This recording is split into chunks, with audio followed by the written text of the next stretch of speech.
Well, good morning, everybody.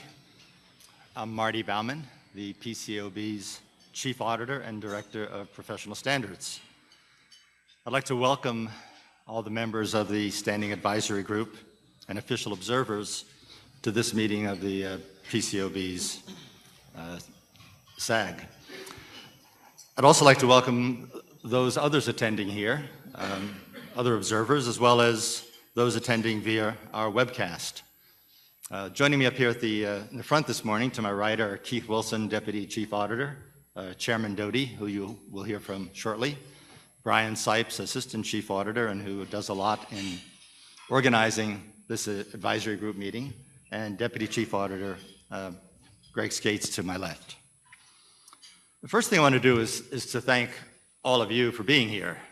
I know it's a commitment on your part to arrange to get here, to take time from your busy calendars, but the Standing Advisory Group is a very valuable group to the PCAOB generally, and certainly to my division, the Standard Setting Office of the Chief Auditor in particular.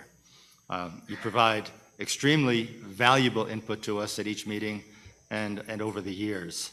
So we really appreciate the time you take out of your busy schedules to be with us.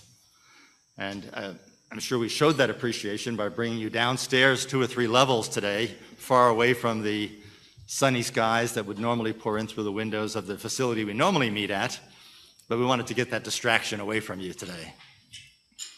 For those returning SAG members, you've noticed, of course, that we've kept the meeting room with the same layout that we tried at last November's meeting.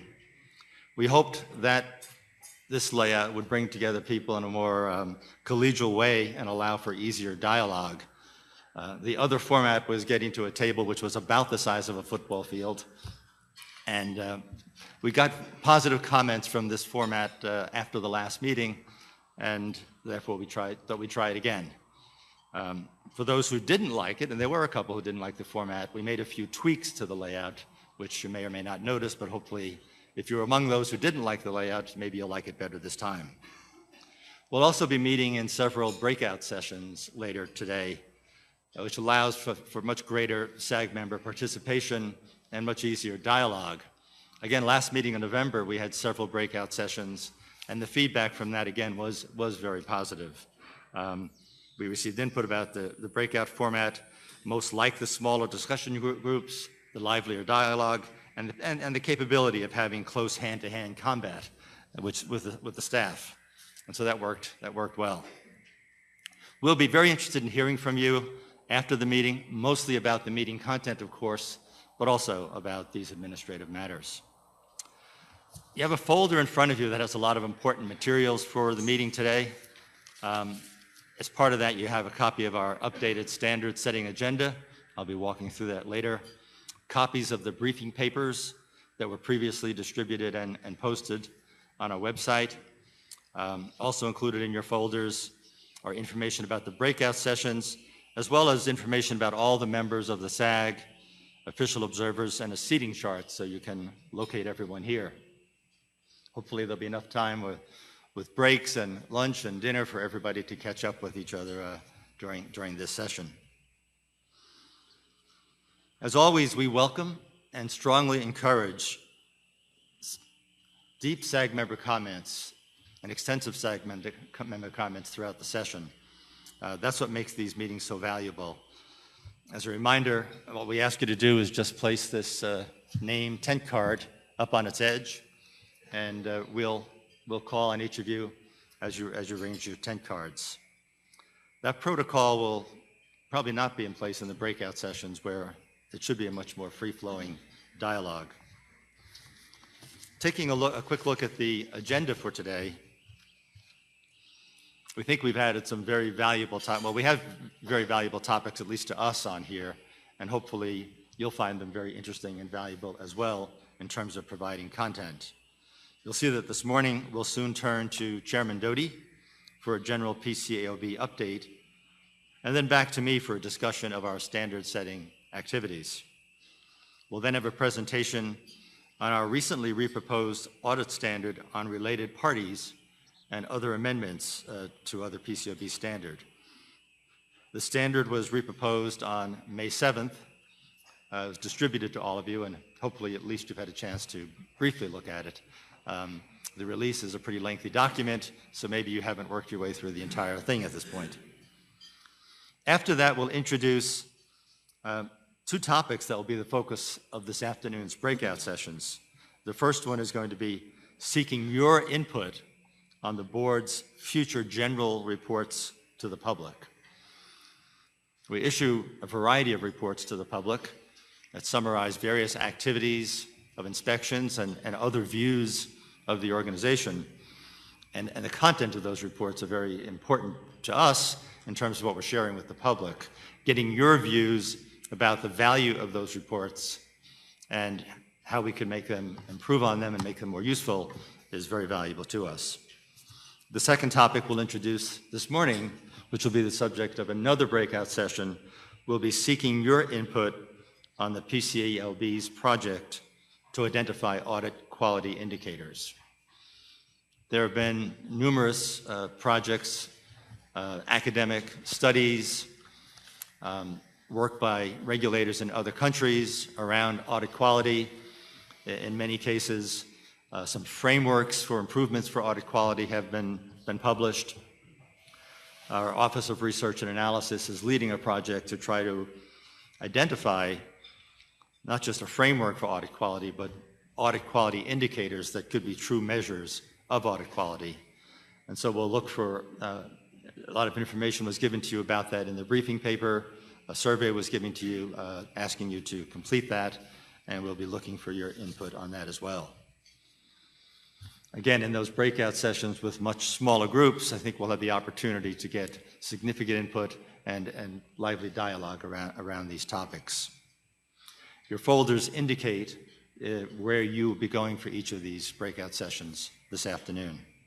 The breakout sessions are not open to the public. However, tomorrow morning, we will have reports back to the full SAG about the key points from each breakout session. SAG members will be encouraged to expand on those reports back or challenge them if necessary. We'll also look forward to further SAG discussion tomorrow morning about those key points or themes heard at the breakout sessions. Tomorrow morning, we'll also have another session at 8:30 a.m. when the meeting begins again on another important priority project, and that is the subject of outreach with audit committees about PCAOB activities. We've continued to increase our outreach to audit committees, including the publication of document in terms of information for audit committee members. And so this would be an expansion of our discussion on that topic. Finally, dinner will be here tonight in the hotel in the Monticello room, beginning with the reception at 6:15. All of the comments we make today will be made by representatives of the staff or the board as individual members. We'll be speaking on our own behalf, and so the comments we make represent our own views and not official views of the PCAOB, the board, or other members of the staff. Having said that, let me turn it over to Chairman Doty for an update on PCAOB developments and his views. Thank you, Marty. I want to join Marty, of course, in thanking you all for being here, both members and observers, welcoming new members. You are all, by definition, I think, opinion setters and trend setters by virtue of being here, and that is extremely important for us in what we're doing. I also want to acknowledge the contribution that Brian Croto, the Deputy Chief Accountant of the SEC, has made to the work and to the program of the Public Company Accounting Oversight Board over the 2 years that I've been here. I'm sorry. Brian has become a great friend and colleague, and we're glad to have him here. This is my chance, as Marty said, to update you on my take on some of the things we have going, and I don't plan to spend a lot of time on the detailed discussion and the updates of standards that will follow, but there are some standards that I would touch on briefly for some specific reasons, and that is first the reproposal on March 26th of the reorganization of the PCAOB auditing standards. It integrates newer standards that have been adopted since we came into existence with the body of the AICPA standards that were adopted as interim standards on formation of the board. It intends to create a more logical structure. It intends to eliminate material no longer relevant. But in my mind, one of the most significant features of this is that it comes directly from an outreach program such as this. Our interaction with the academic community and the academic council, the governing the group, the academic affairs group, but also the SAG. We heard a lot from you about how useful it would be to have some streamlining, reorganization, and rationalization of the standards.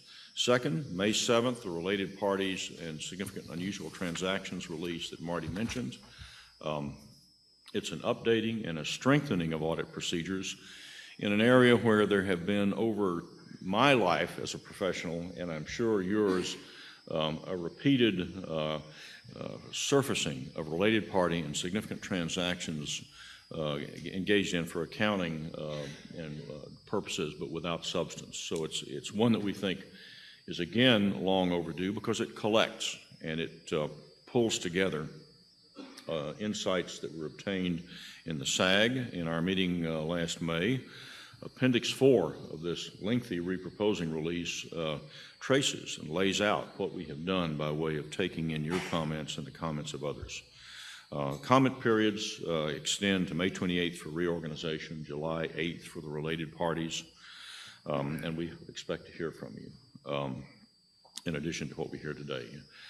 With respect to a proposed standard on transparency that would require the naming of the disclosing of the identity of the engagement partner and the names of firms that participated in the audit, that comes out of the Treasury Committee on the Accounting Profession, the ACAP report in 2008, a concept release the board issued in 2009, a proposed rule that we put out in October of 2011. And I believe it's time to move forward with that standard.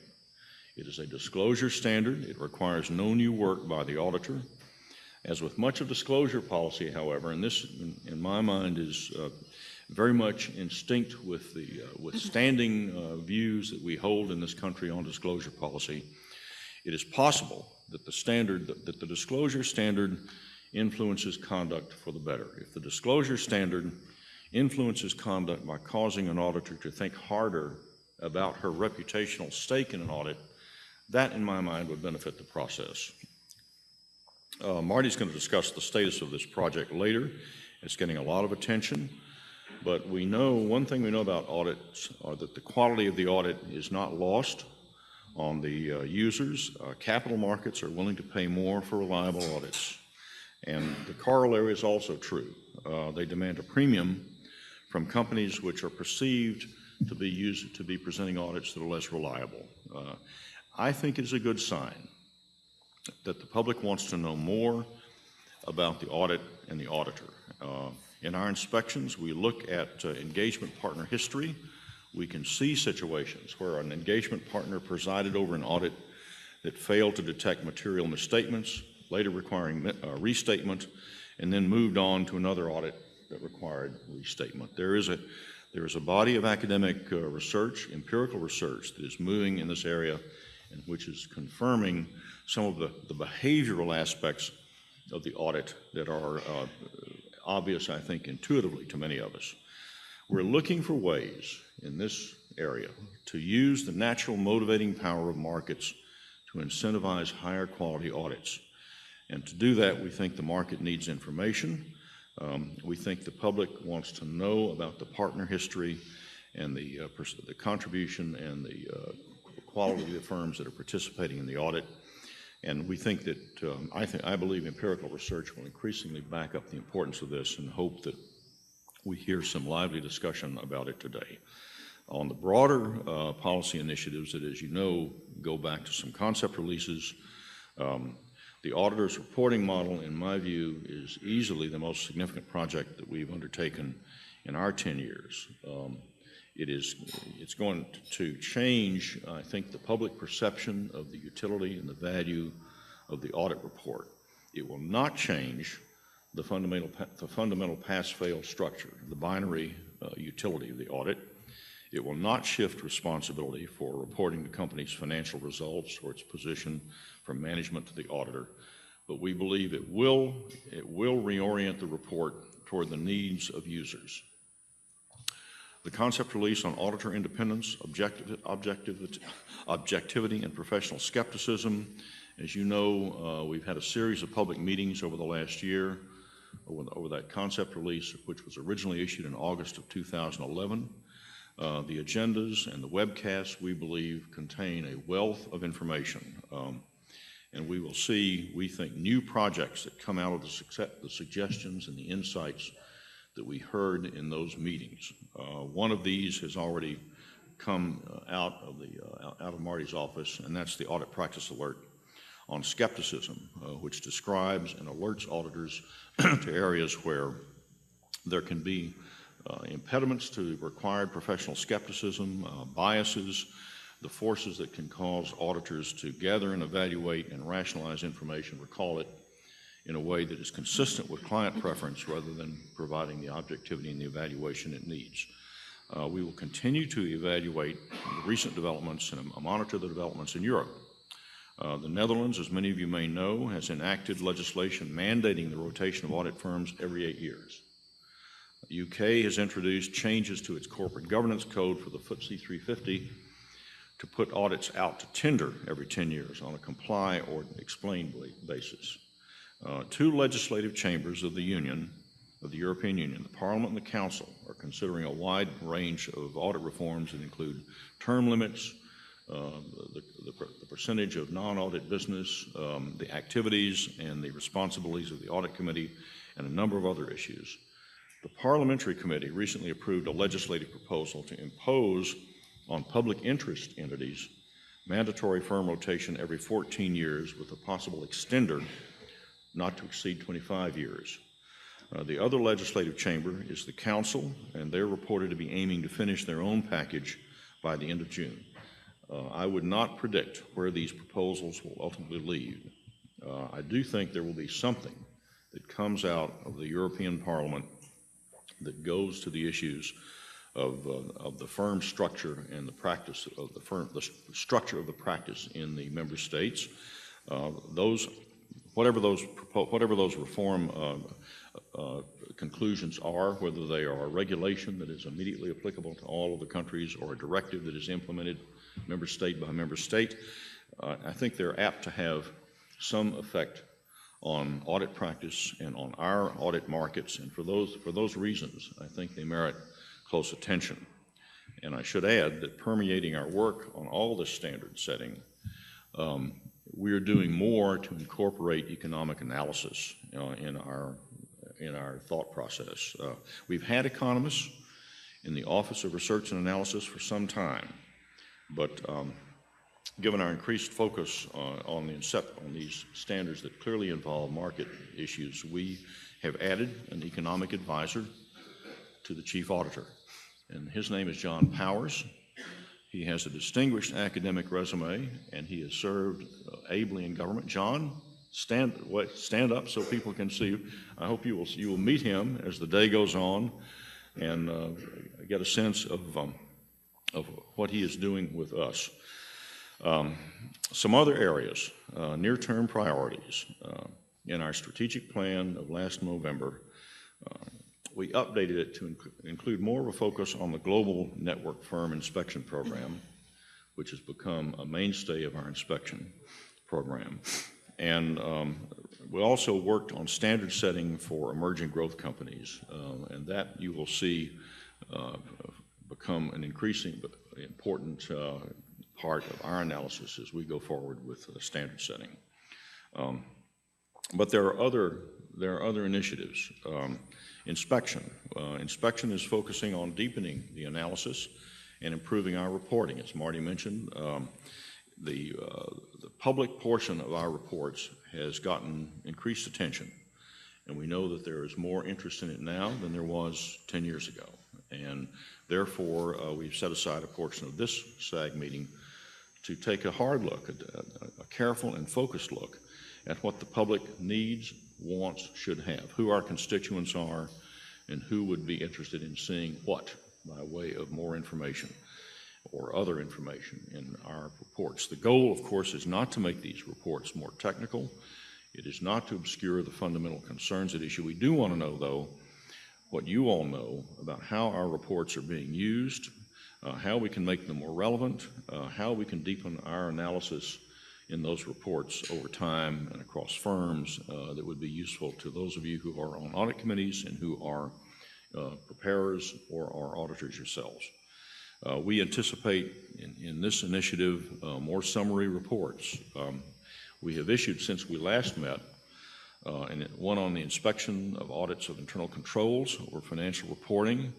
We have had a 4010 report, a summary report on what we have seen in the inspection of the audits of the triennial firms, the firms with 100 or fewer audit clients whom we inspect once every 3 years. Audit committees are an important part of this priorities mix, and they are an important part of our program. We want to enhance and increase the effectiveness of our outreach to audit committees. Sarbanes-Oxley, of course, put the committee in a key position in the reform of financial reporting, but audit committees can't make decisions without hiring and compensating auditors on the basis of quality, which is what we want, unless they have transparency and insight about quality. Many of you in this audience know what audit committees are doing right and what they're not doing. You know how they should be equipped and how they should function. And Jay Hansen and Jeanette Franzel are going to lead a discussion tomorrow about audit committees. This is a very serious part of our evaluation of standard setting, inspections, and the issuance of reports and remediation. We would note that AS 16, our auditing standard on communications with audit committees, as well as an informational release on how audit committees can relate to and discuss with their auditors the substance of our reports have both been well received. They're out, and we see more people reading them and asking about them. A near-term initiative is going to be led by our new SAG director, by our new former SAG member and now our director of the Office of Research and Analysis, and that's Greg Jonas, someone known to many of you. And he has a project that is going to get a lot of attention on how to identify audit quality measures that are reliably predictive. Can we identify those audit quality measures that are repeatable and predictable, and can we track them across time and across firms and networks of firms in a way that are useful? Are they process measurements, such as the way the firm allocates its workload and evaluates its assignments? Are they result related, such as how the firm's clients experience restatements or warnings about going concern? So that again is an initiative that has, we think, great promise for arming audit committees and for informing the public. A brief word about international matters. You recall that we have around 240 non-U.S. audit firms in 50 jurisdictions that issued opinions and that are required to be inspected by us at least every 3 years. We have conducted inspections of over 40 jurisdictions this year. 1/5 of our scheduled inspections, 20%, will be outside the United States. We now jointly inspect in a number of countries: Australia, Canada, Germany, Korea, the Netherlands, Norway, Singapore, South Africa, Spain, Switzerland, Taipei, the UK. This week we are in Madrid, Zurich, and Frankfurt, I believe. Next week we are in Paris. So those inspections are becoming an increasingly important part of our ability to find the problems that sometimes can lurk in an audit and that even the principal auditor won't know about. This is the nature of the global audit, and it's the nature of global business, that there are risks that are diffuse and that spring from global commerce, and problems can crop up anywhere that can be fatal to an audit or to an executive committee. And although we're not in every jurisdiction, we are in enough now where we can see things and work with our colleagues in these other countries and find out things that improve the quality of the audit and that enable, we think, the global firm to do a better job. China, of course, has been a source of particular interest to us and concern. We are hoping to achieve a protocol to inspect PCAOB registered firms in mainland China and Hong Kong. That is a process that can't be deferred indefinitely, but meanwhile, I am very optimistic that we're going to be able to announce a protocol for the exchange of documents and information necessary to enforcement investigations and disciplinary proceedings, especially administrative disciplinary proceedings. This would be a very important start.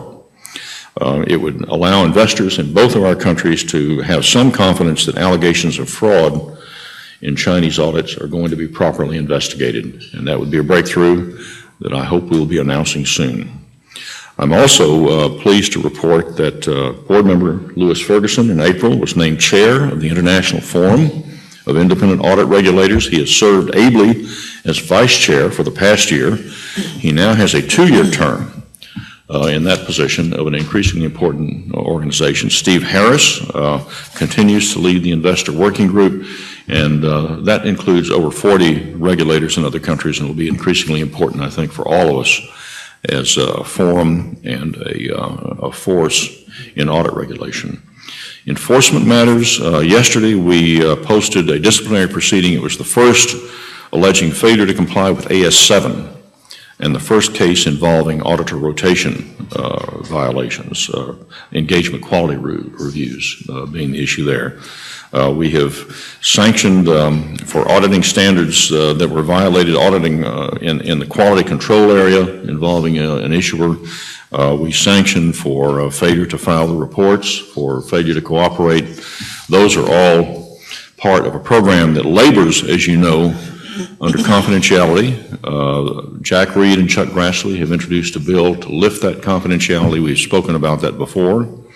We have issued a statement on extraordinary cooperation, where the board and the enforcement program is going to recognize extraordinary cooperation. Broker-dealer audits, we continue to operate under our pilot program. We're going to have examined 100 firms and portions of 170 audits in 2013. We're likely to be operating under that pilot program through into 2014, but we want to be in step with the SEC's adoption of 17A5. We want to be sure that we have appropriately analyzed where there need to be adjustments made to recognize cost benefit and emerging growth company issues, which we think we can do. We will still have an active small business forum program moving from 11 to 6, but those topics continue to be of interest not only to the auditors of broker-dealers, but the auditors of all small businesses, and they are well received. We will continue with that program, of course, through this year. We'll be in Philadelphia, New York, Chicago, California, Florida, and with that, I think I will pause and say that I'm happy to, as always, to have the chance to talk with you, to answer some questions and to discuss. I hope I've left time for that. So, you have it. Jim, you made a comment about standards for EGCs, emerging growth companies. Could you use the microphone because this is being webcast? Yeah. Thanks. You mentioned standards for EGCs, emerging growth companies. What in particular do you have in mind around that? For broker-dealers or for as a general matter? Well, you mentioned EGCs, emerging growth companies under the Jobs Act. Well, of course, first of all, AS16 speaks to the considerations of emerging growth companies, and that was the first standard in which we actually included in the adopting release, in the reproposal and the adopting, an analysis of emerging growth company issues based on very basic fundamental economic analysis of the information differential and the issues that arise when the audit committee knows something about the business, but not nearly as much as management and not as much as the auditor. I think in all of these cases, we will be looking at the scalability of a standard. Where does it make sense to scale the inspection or the work that the auditor does before the inspection to scale that and modify that in light of what the complexity or the nature of the business being audited is. So that's a fundamental approach we can take. Second, what kind of implementation, monitoring and review post-implementation can we do to assure that if we have been off track one way or the other, we can adjust? So I think we will use post-adoption implementation. That is going to require us to think about how we can add skills. That we do not expect the inspection division to engage in that aspect of the evaluation rules. I think we're going to have to think about how we build in a new function to do that. But we will start with careful evaluation of what the need for the rule is, or the standard is, how we think that standard that we're proposing will affect positively the conduct that is perceived to be important to the auditor's conduct, the extent to which other alternatives are available to us. And with respect to EGCs, in some cases there will be other alternatives. And both in the audit reporting model and other standard contexts, we may find some ways in which, as well as in the broker-dealer program, in which we can come to different alternative approaches to inspection or to audit. After that, you get to questions of whether we have considered how it will actually affect conduct. Will it yield the beneficial conduct, or will it result in circumvention? All of these are part of what has become, I think, an emerging common understanding about how you go about efficiency, competition, and capital formation analysis. And I think John Powers will help us do that. Our Aura will help us do it. This will be of necessity a work in progress in which an agency, an organization that's 10 years old, learns to do something and starts implementing a process that really hasn't been perfected anywhere in the federal government. So I think any notion that this is cut and dried and that everyone knows how to do this, I think has to be reexamined. I think this is an exciting area. The purpose of it is to make rulemaking better. It is the purpose of this entire area of economic analysis, in my view, is not to stop rulemaking and regulation. It is to be sure that, as one economist says, when the government traces a course for water to flow down the hill, it's the right course, that the government is channeling activities and influencing activities in ways that actually benefit capital and not in ways that impede capital formation. That's not easy. There are certain agencies of government that sit in town that we could begin to move toward the Capitol building, and we could begin to ask whether, in fact, people down the street really appreciate how to do that. We've had some notorious examples of legislation that has done it and some that hasn't. We are, for the record, we are the only body that I'm aware of with AS2 and AS5 that took a second look at a set of standards that were mandated by Congress and said we could do a better job. AS5 modifies, amends, and reformulates the internal control standards of AS2, and we did it. I would expect that you will see us, along with other agencies of government, doing it more frequently in the future. It'll be part of what we do, is to reevaluate, fine-tune.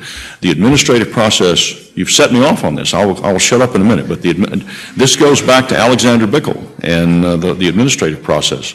The reason why the administrative process is superior to certain other processes, such as legislation or delegation to states, is that it can give continuous attention to the way the rules work and fine-tune the rules. And if it does that, it fills the interstices between the broad acts, legislative acts of Congress and the state legislatures and the highly fact-specific decisions of a court. That's what administrative process, in my view, is for, and if it's done right, it will do that well. We have a question from Galen Hansen. Yes, Jim, you had mentioned more activity internationally, especially in the inspection area, and we know that there's more foreign private issuers now. Yet at the same time, IFRS has been pretty quiet for the last couple of years, and well, ever since the SEC's final report came out. So I was sort of wondering what is being done on that front by the PCAOB. Is anything moving forward to try to attract people with those background and skills, expanding it, getting ready for it? I just was wondering sort of if you had any ideas on that.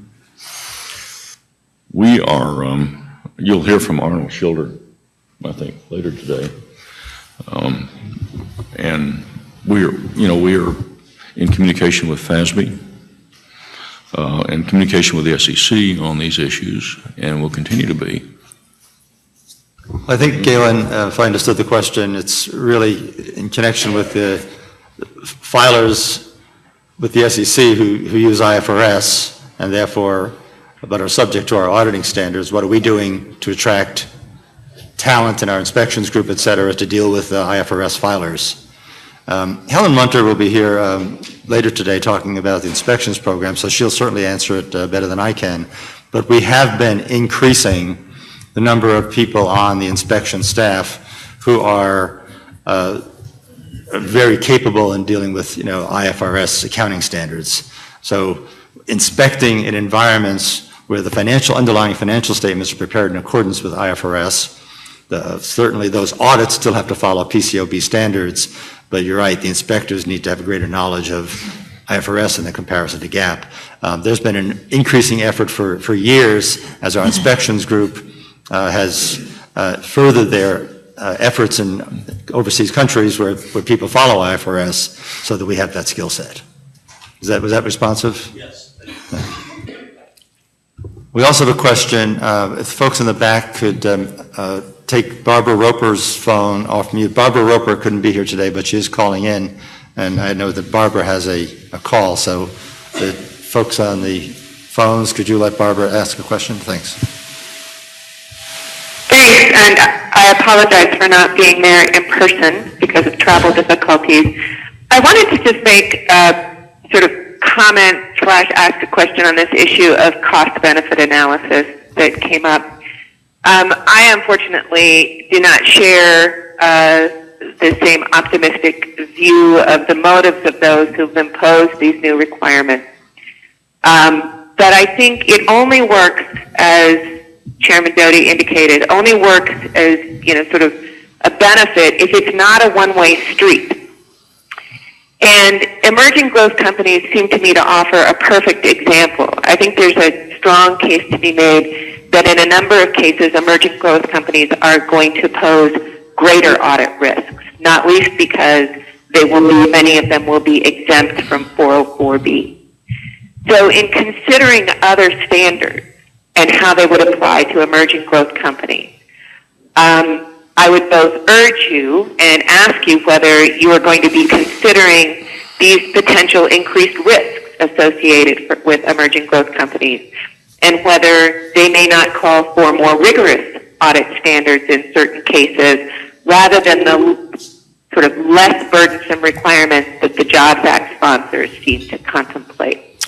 Well, the related parties, thank you, Barbara, the related parties reproposal notes that it is often the younger companies that have larger numbers of related party transactions. I think that's the challenge of the auditor in getting to the bottom of who are the related parties, identifying the related parties, and then understanding the scope and the nature of the transactions that exist, and often in greater number in a smaller, younger company than in a more mature company.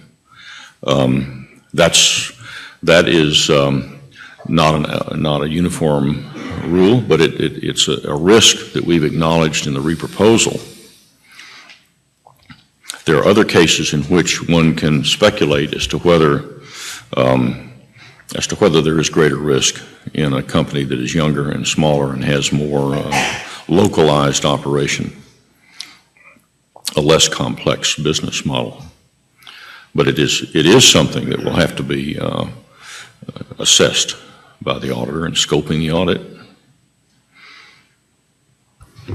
Jim, if I can just comment a little further to Barbara's question.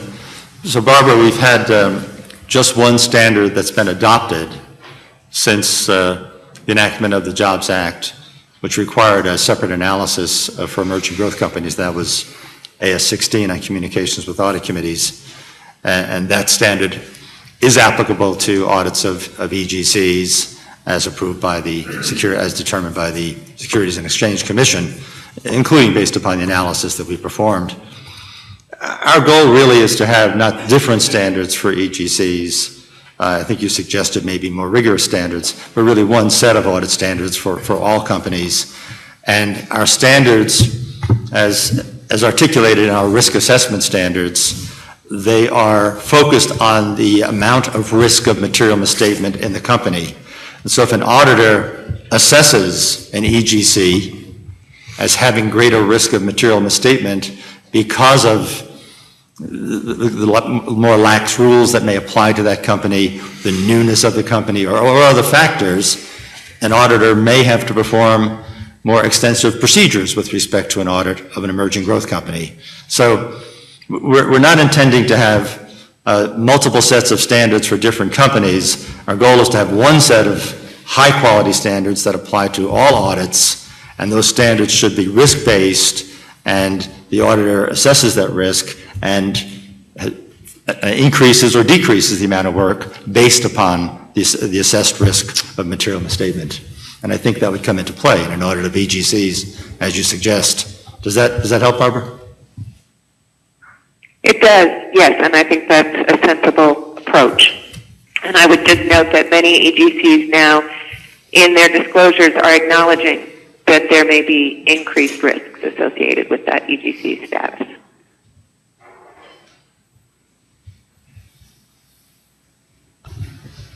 Others with questions for Chairman Doty? Thank you all. Look forward to talking with you over the next day and a half.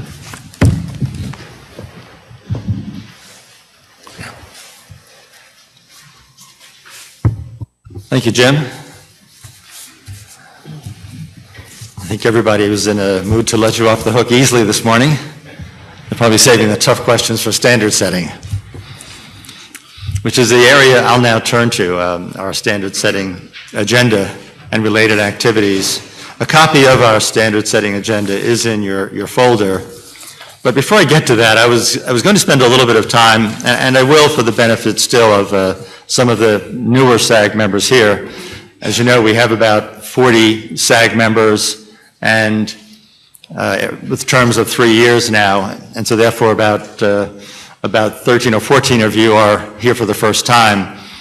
And so I was going to expand a little bit on the topic that, as I start the discussion of standard setting, on what we just talked about, and that is a very important element of the board's rulemaking involves an appropriate economic analysis of the rule.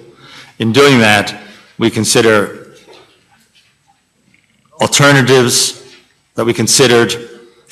Basically, we start out with what is the problem we're trying to solve? What are the steps needed to describe the need for this rule?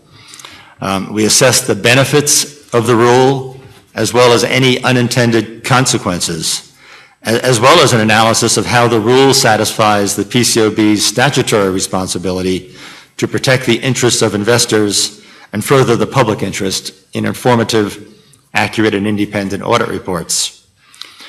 As you know, as part of our rule proposals, and you'll certainly see this in the rule proposal that we just reproposed for related parties, we ask commenters to respond to many questions. We don't have all the answers with respect to economic analysis. We try to do a lot. We ask our economists to do a lot. As Jim mentioned, we've been adding economists, but we ask commenters to respond to many questions because you know, the auditors, preparers, audit committee members, and others know the answers to many of these questions about the appropriateness of the rules or requirements in different settings, and information pertaining to costs to implement any particular rule or standard that we may issue. So that's a very important aspect of our rulemaking process, the notice and comment by issuing a proposal, or in this case, related parties, a reproposal, seeking specific input on what we think is the appropriateness of that standard and what you think of that and what you think about the cost of implementing that standard. So the responses we get back, including empirical evidence about costs and other information, is extremely valuable to us as we further that economic analysis, as we move to an adoption of the standard and make our assessment of the appropriateness of the standard, including its applicability to emerging growth companies. And I'll mention a little bit more about emerging growth companies. Again, maybe not everybody's familiar with that, but also that we have 14 new members. As I mentioned last November at the SAG meeting, the PCAOB is now subject to the requirements of the Jumpstart Business Startups Act, or JOBS Act, which became law just about 1 year ago. And I'm going to quote just for a second. The JOBS Act amended the Sarbanes-Oxley Act in part as follows, and I'm quoting, "Any additional rules adopted by the board after the date of enactment of this subparagraph shall not apply to an audit of any emerging growth company unless the Commission determines that the application of such additional requirements is necessary or appropriate in the public interest after considering the protection of investors and whether the action will promote efficiency, competition, and capital formation." I'll note that as part of that quote, it says, unless the Commission determines that the application of that additional requirements is necessary or appropriate. So we do a significant amount of the analysis in our rulemaking process. When we seek proposals, when we put a proposal out, we seek comment on the applicability of any standard to an emerging growth company. And we provide a lot of economic analysis and information as part of that in our adopting release to enable the Commission, in our view, help the Commission to make that determination. But the JOBS Act certainly required a new and very specific economic analysis to be performed, and it created this new set of companies, which we've been talking about today for a few minutes here, emerging growth companies. I'll say the requirements of the JOBS Act continues to have an impact on our standard-setting progress as we further our understanding of the increasing population of emerging growth companies who we have to understand in order to help the Commission make a determination whether or not a standard should apply to emerging growth companies. We need to make an analysis of who are they, what is the population of EGCs, what do they look like, and how might they be similar or different than other issuers. And that population is ever increasing, and so we're making an analysis a couple of times a year, and our Office of Research and Analysis assists us in that.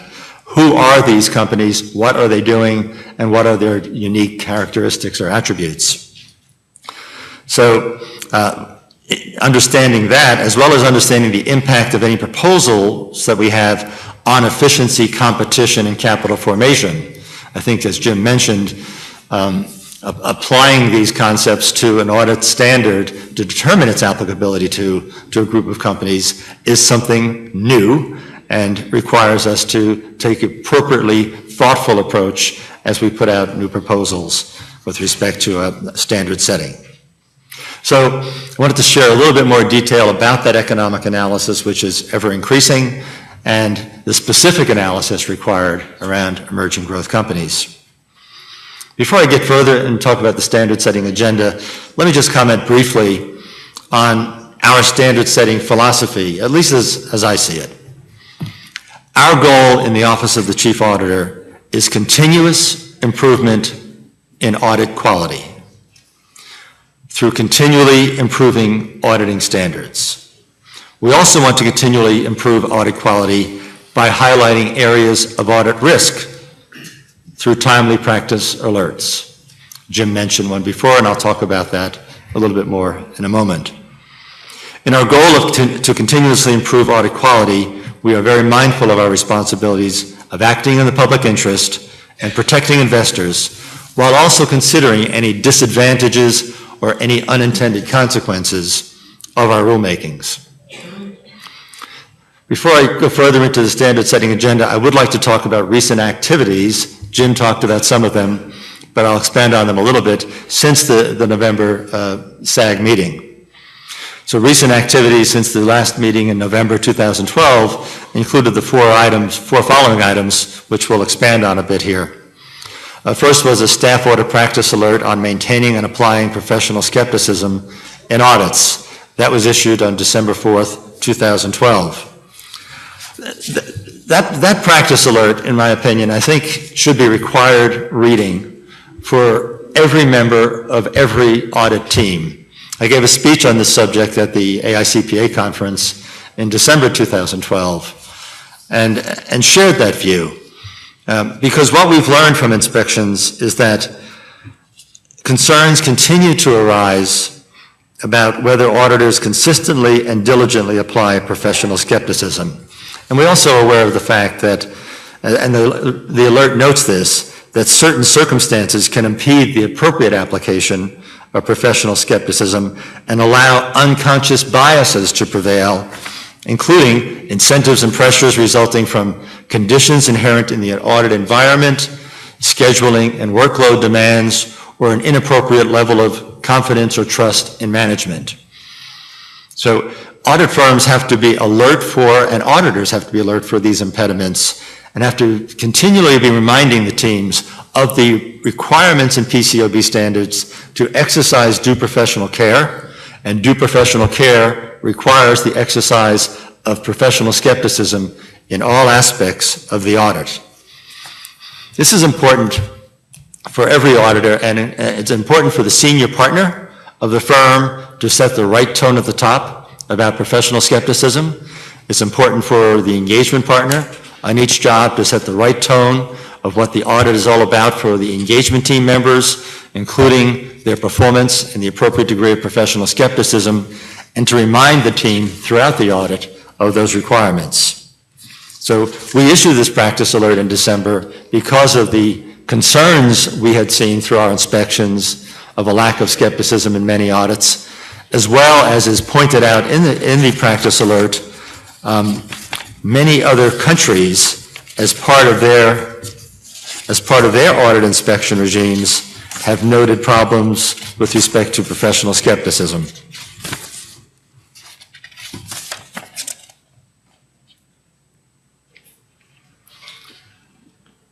Regulators in countries such as Australia, Canada, Germany, the Netherlands, Singapore, Switzerland, and the United Kingdom have all cited concerns about professional skepticism in public reports on their inspections. So this is a problem that we see in the United States and is seen around the world in audits. So I consider, as I said, I consider that practice alert important reading, essential reading for all audit members of all firms. I also consider it a very valuable tool for audit committee members. I think audit committee members can benefit greatly from a careful reading of that practice alert as you evaluate how your auditors are performing on your audit in connection with the requirements with respect to professional skepticism. One of the things our outreach will do tomorrow is to say, are things like this practice alert reaching audit committee members? Is the communication of these types of things that we're putting out, is it getting out to the audit committee community? And if it's not, we need to find better ways to make sure it gets into audit committee members' hands. And I know Jay and Jeanette, leading that discussion tomorrow, will certainly be addressing topics like that. The second development since our last SAG meeting, and with Jim commented on this briefly, was the approval by the SEC on December 17, 2012, of AS-16, Communications with Audit Committees. AS-16, in my view, should substantially improve audit quality, as it substantially improves the requirements for communications by auditors with audit committees. This standard is effective now for 2013 audits. It should have been effective for first quarter reviews. The dialogue that auditors had with audit committees hopefully has been more robust already. The standard required the auditor in the initial phase of the audit to be discussing with the audit committee significant risks that the auditor identified as part of that audit, the audit strategy, and get views from the audit committee in an effective two-way dialogue about audit committee members' views of significant risks so that the auditor could approach the audit with a better view of the audit committee's perspective, as well as the audit committee members really having a better understanding of where the auditor was coming from in that audit. So the communications of AS16 go throughout the audit process, from the beginning of the audit through matters identified during the audit. The standard suggests timely communication of matters to audit committee members so they can be addressed in a timely fashion. And it requires, though, that all matters be communicated to the audit committee before the audit report is signed. So again, it's my belief that audit committee members should be seeing a much more robust dialogue, a greater discussion about significant risks, the difficult judgments that the auditor has as part of the audit, the difficult or contentious issues they face during the audit, significant unusual transactions that came to their attention. There really shouldn't be anything left out of the audit committee discussions that was a real challenge as part of the audit. One of the benefits we have at the PCAOB as part of standard setting is that our inspections division looks at the implementation of our audit standards in subsequent years. Right now, the inspection division has already looked at the implementation of AS5 and has issued a report on what they've found with respect to audits of internal controls. This year, the last couple of years, they've been looking at the implementation of AS7 with respect to engagement quality reviews and sharing with us their perspectives and hopefully publicly their perspectives on how engagement quality reviews have been implemented. And inspections will be looking at audits next year to see how the auditors applied the communication requirements with respect to AS16, communications with audit committees. I do want to comment, by the way, with respect to your 10 cards.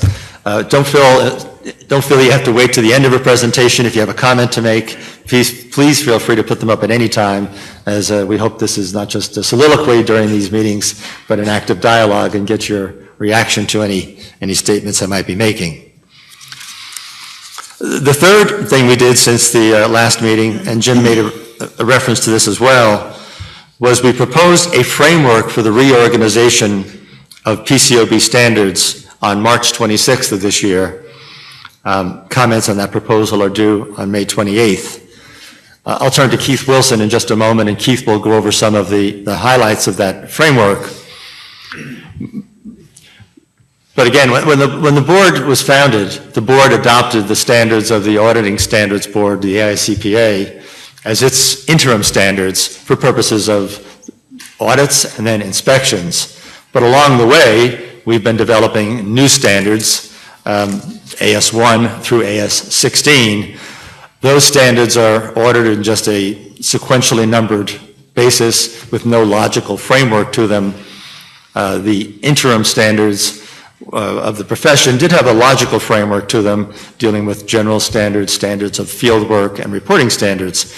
But many of them have been superseded by AS standards, and we're now left with sort of two bodies of literature. And so we felt, and we've heard from the SAG about a number of things about codifying, reorganizing our standards, and yes, John White dealing with our staff audit guidance as well, which we'll get to that after this project. But the first step was the reorganization of the standards. So Keith, maybe you could give an update to the group about that proposal for the reorganization and see if anyone has comments. This is in an open comment period, and therefore this is valuable to us. If you have comments, they become part of the rulemaking docket, any views that you express today, just like a comment letter. Okay, thanks, Marty.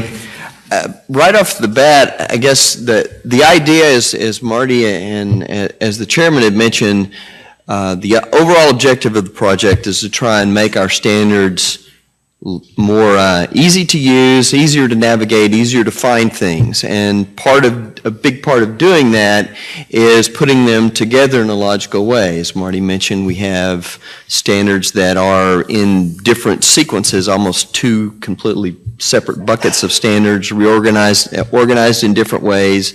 And the idea here is to take them, and if you think of them as individual blocks, not to redraft them, but to reorder them and give them a common numbering sequence. So it's a little different from some of the things that you may have seen happen in auditing or accounting standards in that we're not doing a lot of redrafting it. That as part of this project, we're simply putting the standards together in a more logical, easier, hopefully to understand and follow and navigate framework. And we would then plan to take these and move forward and redraft, review, as we review and revise standards in the course of normal standard setting projects. We looked at a number of alternatives for how we'd organize the standards. Various different approaches that we looked at. They're laid out in the release. What we set upon was something that we thought was going to follow this kind of framework that you see. Here's the high level of the categories: general auditing standards, and then auditing procedures and reporting that more or less follows the typical flow of an audit. So that hopefully will make it very intuitive, easier for auditors to understand and others to understand and follow. We intentionally chose an AS structure because the AS is something that's become sort of synonymous with our standards. And we're using a 4-digit sequence to identify our individual standards. The primary reason for that is so that we will be able to keep our standards, have plenty of room to grow, and also not to have to worry about creating conflicts between standards that we would number a certain way versus standards that, say, the IAASB or the Auditing Standards Board would. For example, right now, our interim standard, AU 230, is due care and covers professional skepticism, a very important topic. The AICPA's new clarified standard, AU 230, is audit documentation. Again, a very important standard, but they're different topics. So to avoid potential confusion with having two sets of standards with the same number, we went to a slightly different numbering structure, and what we intend to do is provide a mapping sequence through our website so that if one is accustomed to looking at an ISA or an ASB standard, they can look at that and then find what the equivalent corresponding AS standard under our standards framework would be. So I think we've covered the first 3 bullets here. The other part, much like the FASB's approach now after its codification, where it issues accounting standards updates, we would expect that in the future, once this reorganization is put in place, that what we would do is issue auditing standards updates. They would be revisions or updated sections to our auditing standards framework. So we have the proposed framework out, seeking comments. The comment period ends through the end of Labor Day. We're asking a lot of questions, not just about the section numbers, but we're also interested in other things that we might be able to do to make our standards easier to use, easier to follow. Other tools we might have, suggestions around guidance and other things that we might do. So we're interested in any feedback that we can get about the specifics of this framework or others, other topics related to this. We also, we plan to take those and then as our typical process is, we'll create a set of amendments that we will again put out for comment. Something we're planning to do a little different is we'll have an online version of the reorganized standards that will go up. It would be those standards with the section numbers changed, presented in the new numbering structure with all the references updated and that sort of thing. Put it out for people to look at that in conjunction with the more detailed amendments. And then after that, we would hope to get comments on that and then finalize those standards and move on to looking at other standards, guidance, other things that we might do to enhance the overall usability of our standards. So that's the overall goal of the project. Bob Hurst. Yeah, are you or have you considered in terms of the Use the microphone. Sorry. Are you or going to or have you considered in terms of the online platform for this using the same platform technology that's in the FASB's codification, with all the navigation and search functionalities and all of that? And I'd say that because A, it's been developed, there's 4 years of refinement in it, and then B, you people, presumably there's an overlap between the user groups, so kind of a familiarity aspect to it. That's an interesting idea. I haven't heard that one. I think that's something we'll have to turn around and I will say we have had some discussions with FASB staff and understand some of the lessons that they've learned in the course of developing theirs, and had some agreement to continue to have some dialogue and learn what we can from them. It's an interesting suggestion, something we'll have to give some thought to. Thanks. Wayne Collins. Have you considered liaising with the Auditing Standards Board and or the IAASB in terms of what could be done as to a framework, the same kind of framework, even though the standards might be different, but at least the framework onto which the auditing standards could be hung to harmonize that? Well, in the course of developing the framework we certainly looked at the existing, we looked at the frameworks that the Auditing Standards Board and the IAASB have in place, and I think what you'll see is there is a fair amount of commonality between what we have and what they have, and certainly we'll continue to look at that as we move forward. Obviously, we're starting in different places, and there are some reasons that we do have differences in the content of our individual standard sections that we're still needing to think about and account for. So there are some necessary differences, but we are trying to look at and consider ways that we can make it easier for people who are looking at one set of standards and compare that to the other set of standards. We might have something in one standard, and that same topic might be in two different standards of the ASB or the IAASB.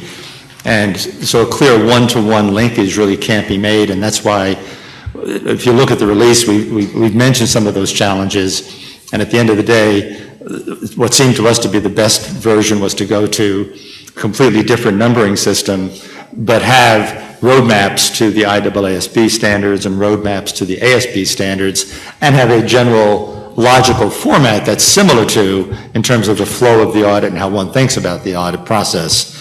But again, we're interested in comments about how we're approaching this. Kevin Riley? Yeah, Keith, just maybe a naive question, but one of the points you made on an earlier slide is that the reorganization is intended to provide structure for future standard setting. And I would have thought the reorganization codification is just simply a residual of the standards that are set as opposed to driving standard setting itself. So I'd appreciate any color commentary on that. Maybe I just didn't understand it. Right. Well, that was intended to be, I guess the way we were trying to describe that was what we're intending is to, going forward, issuing auditing standards updates instead of issuing some sort of sequentially numbered standard and making major revisions. We're thinking that and hoping that with help from commenters that we'll end up with a structure that will be somewhat evergreen. Now, there may be individual section numbers that we may decide to combine at some point in the future or add a new section, but the idea is that things would be thought of within the basic framework that we have now. So not going to be we're not going to rigidly tie ourselves to each and every section number, but the overall general framework we're hoping will be evergreen and something that can evolve over time during the course of individual standard setting projects. And nothing we're doing here is driving standard setting. This is simply a reorganization project to take what is, as I said before, an old body of literature of interim standards and new standards that are totally separate in the way in which they're organized and tough to navigate, and make them just more navigable. And but it's not driving standard setting in any fashion. Galen Hansen. Yeah, just an observation, and I think to Bob Hertz's point, I mean, I think there is a lot to be learned from some of these other organizations in terms of what they've gone through on codification projects, and in particular, I found it particularly helpful to have the standard laid out, and then in a different manner the guidance. And maybe this is phase 2 or 3 or down the road, but in particular, and to John White's continuing commentary on the alerts, some of those could potentially be integrated into some of these materials, not as the standard, but as to guidance that could pop up in a particular, and especially in online versions, so that it could be more usable and helpful to find things. Yeah, that's a good point. It is something we're trying to look and see what we can do today and down the road. As you may know, that currently on our website, auditing interpretations, for example, there's a link from the standard to auditing interpretations. We're going to look and see the extent to which we can do that with related guidance, that practice alerts or staff Q's and A's that we've issued related to topics as part of this, but some of that's going to be probably a longer term initiative as we think about ways to organize related guidance going forward. But it's a good point. Thanks, Keith, and thanks for the comments.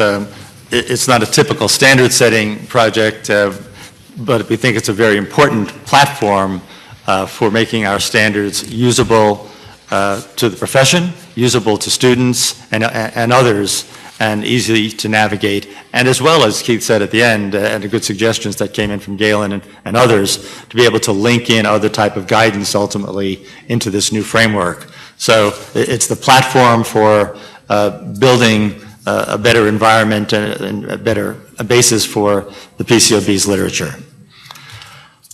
Moving on, I'm now going to, and the comment period on this ends May 28th. May 28th, so certainly take a look at that release and share with us any comments you have.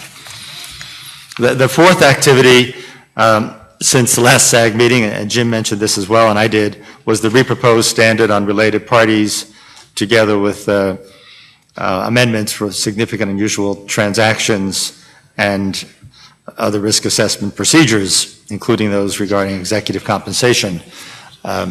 Greg will give a presentation on that after I complete my standard setting update. So I'm going to turn to this document in your folder, Standard Setting Agenda, March 31st, 2013, and walk through some of the other projects that we haven't gotten to yet and highlight some of the things we're doing and our timing. Before I do that, I didn't notice Bob Guido's card was up. Bob?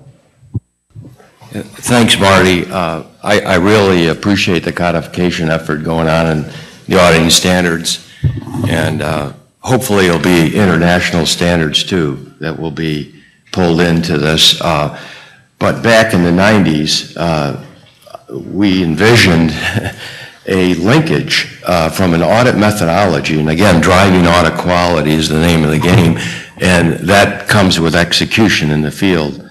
But an audit methodology that would go through a standardized approach that was tailored for an industry or a client, and had the codification from the FASB and the auditing standards all linked, so that as an execution in the field, the auditor would have at their fingertips. Back in the 90s, we didn't have the enablers that we have today, so I applaud what's doing, and I hope the Center for Audit Quality jumps on this too, and figures out how to link, because that should be the goal. Thank you. Good, thanks for those comments. We have an annual academic symposium at the PCAOB. We just had it, I think, about 2 or 3 weeks ago. 100 or so leading auditing academics, and we had comments like that came in, and general support for the project, but also thoughts about, well, you can do a lot more with this as well, so keep going on it. So thanks. With respect to the standard setting agenda, so we've talked about the first 2 items on here, the framework and related parties. Other things that we intend to issue in this, we try to put a 6-month outlook on here on what we think we'll be issuing in the next 6 months.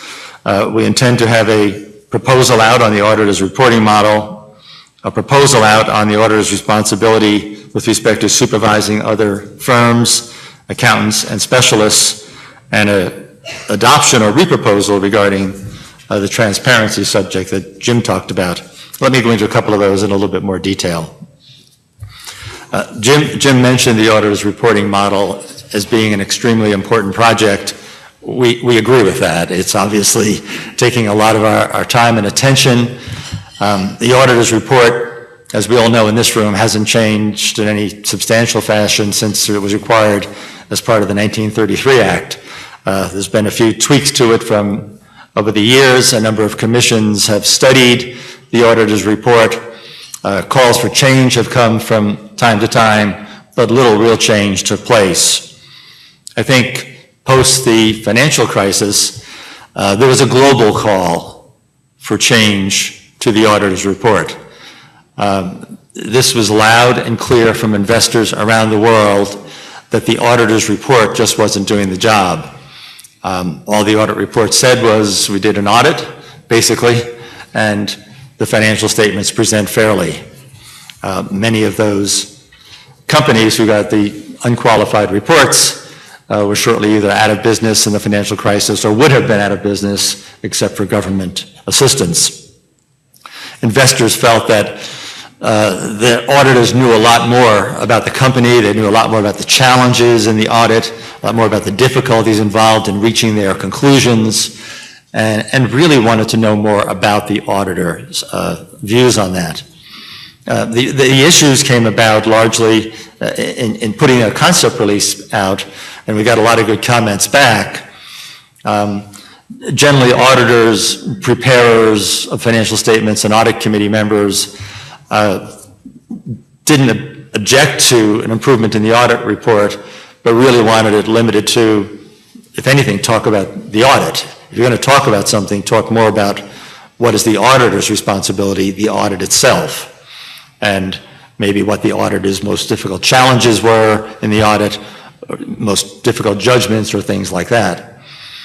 Investors who commented also commented that they wanted that, but they also were interested in hearing about auditors' views of the financial statements. What were the close calls? Presents fairly, maybe has a wide range of acceptability when there's measurement uncertainty. Tell us where the company kind of fell in that range. Were they conservative? Were they aggressive in their reserving and things of that nature? And that led to, in our concept release, something called an auditor's discussion and analysis, for instance, which might be both talk about the audit and or talk more about the financial statements in the audit report. Well, investors supported both of those concepts.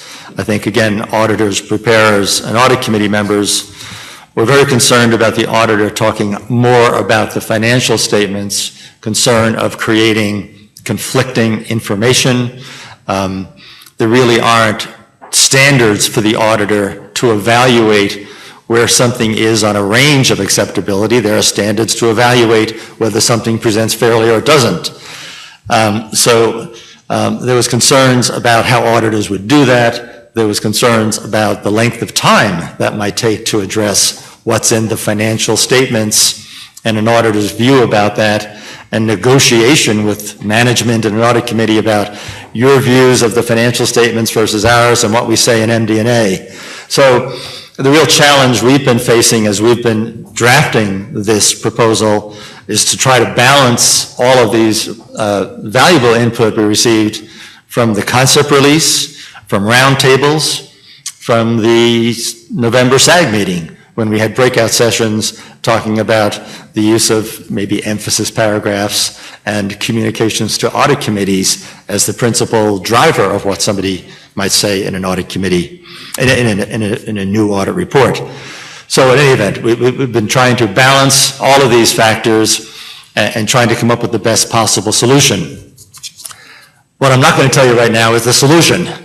That we're still working on, and our goal is to have a proposal out in the summer. June 30th had been a target date. I think it's going to be in the summer, July or August. In addition to balancing all the various inputs we received and valuable inputs and trying to drive to a solution that hopefully everybody will say that provides enough benefit and it improves the audit report substantially, while not giving everybody exactly what they wanted because people all wanted something different. In addition to trying to balance all those objectives, we also have the requirements to assess, as part of this proposal, what are the economic impacts of an additional commentary in an audit report? What are the economic consequences of an auditor saying more about the audit? What are the benefits of all of that? What are any unintended consequences? What are potentially some costs of that? As well as asking questions and considering what is the applicability of this to audits of emerging growth companies. In fact, as part of the Jobs Act, there was a statement in it that an auditor's discussion and analysis would not apply to an audit of an emerging growth company. So there were some challenges presented right by that statement right in the Jobs Act legislation. So in addition to, as I said, to balancing all of the many comments we received, trying to make substantial improvements to the auditor's report, performing appropriate economic analysis to try to indicate how we thought about this from an economic perspective as well. At the same time as we're doing this, the EU has proposals out for enhancements to the auditor's report.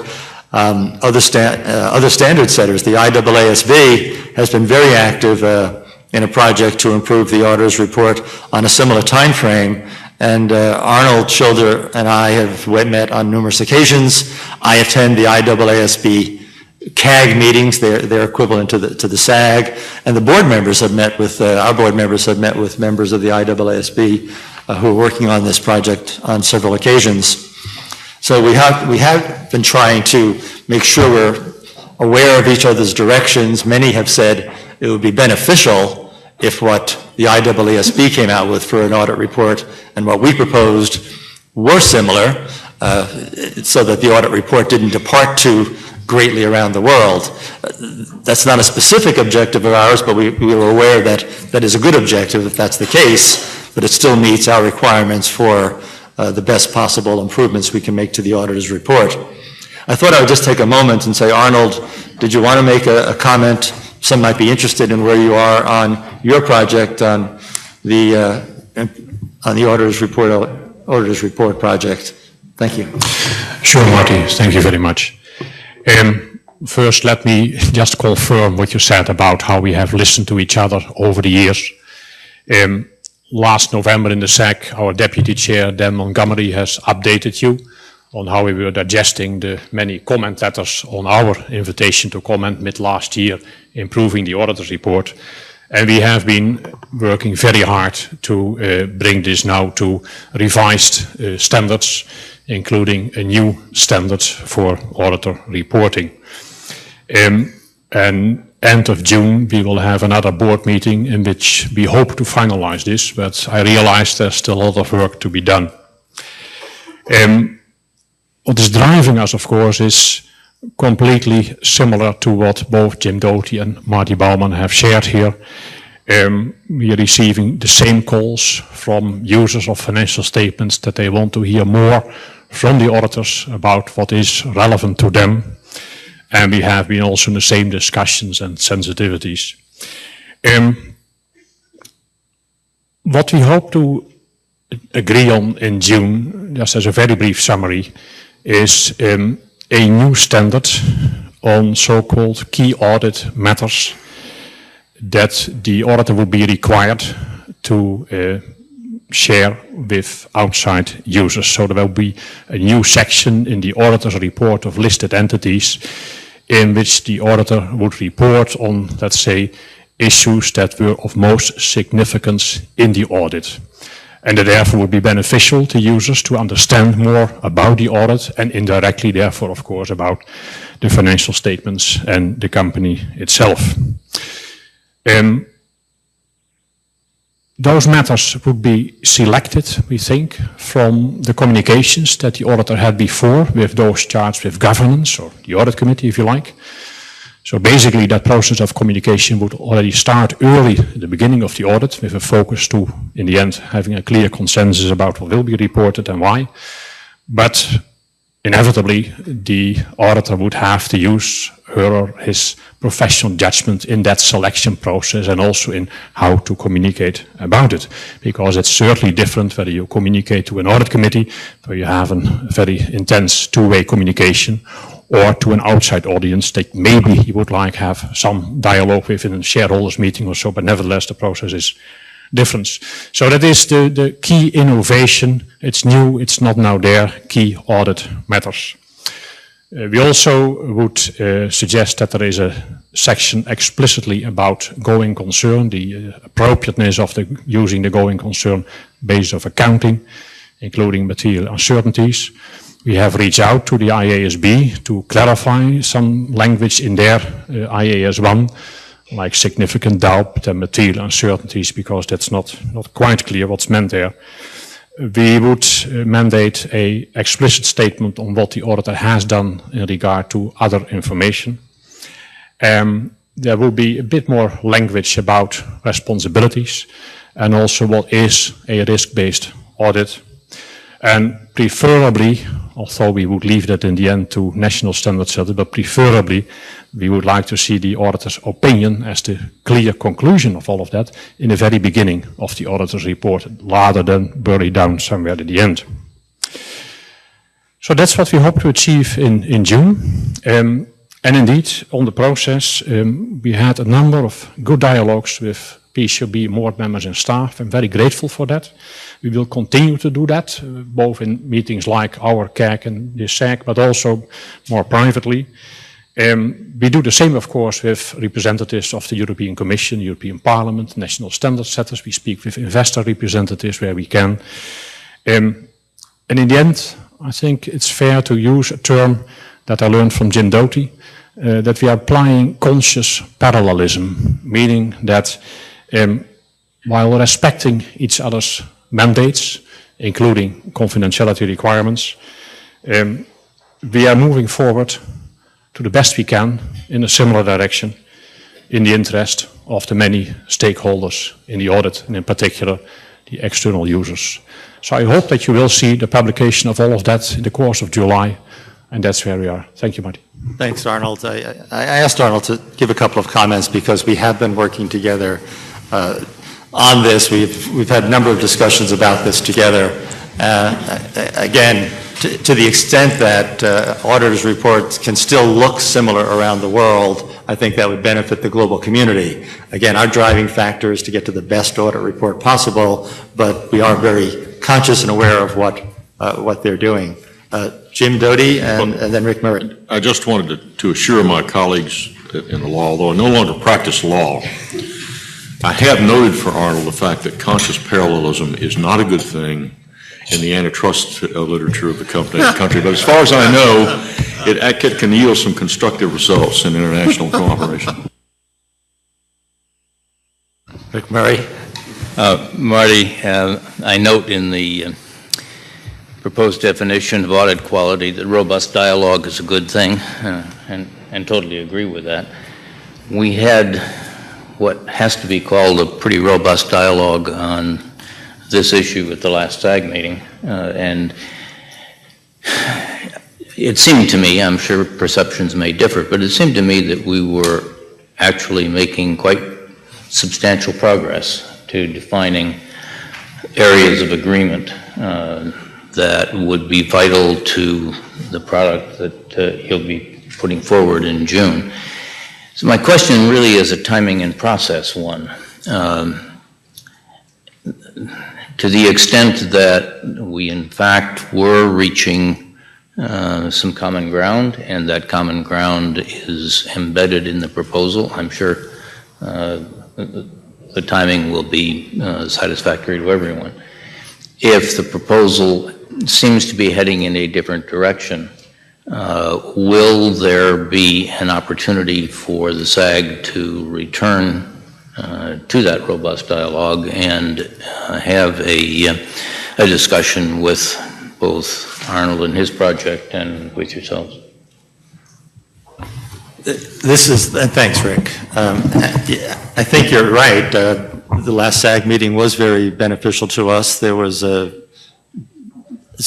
differences in different groups in terms of where they thought we should head with respect to the audit report, but there was probably more agreement than not on the direction we were talking about in that SAG paper. There will be extensive opportunity for continued dialogue about this. What we put out will be a proposal. We'll put it out for a substantial comment period. We've already said that we would hold roundtables. Certainly at the next SAG meeting, this would be a topic for the SAG, but we'd probably have a separate roundtable as well, in which we'd invite interested parties to discuss just our proposal on the auditor's report. It would surprise me if we went from a proposal on an auditor's report that hasn't changed in nearly 75 years to immediate adoption of a new report. Instead, we'd be taking all of the comments we received in probably many comment letters, roundtables, SAG meetings, digesting that, and trying to put together probably a reproposal that appropriately responds to comments we get, and then taking those comments back in and finally adopting. So I think there'll be plenty of time for comment of what we do, analysis of what we put out, comparison to what the IAASB puts out, for the ability to people to say, have you reached the right spot or not? So I think there'll be great opportunity for that process. Moving into just a couple of these other standards that are on our agenda. The next one is a very important standard in terms of auditor performance. There are already existing standards, and I'll say standards because in both of these areas there's multiple standards, and that's one of the problems. We want to get them down to one. In terms of the auditor's supervision of multinational engagements, there are a couple of standards that auditors can look at today. Either, I'll be technical and say AU 543, part of the audit performed by other auditors, or AS 9 and 10, 11, et cetera, planning and supervising other auditors. So auditors of multinationals can look to different standards today, and AU 543 is kind of an old standard as well. So as part of this, we want to improve the auditor's oversight of the work done by auditors around the world that he or she supervises, not just around the world, but around the country. You can be in Washington and as headquarters and have subsidiaries in New York and Los Angeles, London, Shanghai, et cetera. And so it's supervising all of those other audit teams, whether they be in the United States or globally. So that's a proposal to amend or supersede existing multiple standards that apply there and try to put that under one common approach. Similarly, with the supervision of specialists, that's kind of a funny structure today. There's an existing standard, AU 336, which combines the auditor's responsibility with respect to his or her own specialist helping him in an audit, as well as using the work of a company specialist in one standard. A specialist is used by an auditor, for instance, in let's just take a valuation of precious minerals or something like that, where the auditor may not have the skills to value precious minerals and hires or engages a specialist to help in performing those procedures. Companies might also hire specialists to help them value precious minerals or determine how many millions of barrels of oil are in the ground.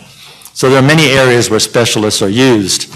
Having guidance for auditors with respect to both management's use of specialists and their own use of specialists in one standard didn't make sense to us, as well as with respect to the auditor.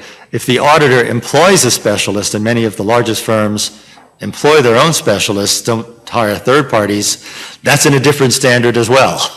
And so these are all over the place in terms of guidance, and we're going to try to put the specialists in one place, the auditor specialists in one place, and the use of management specialists in a separate standard.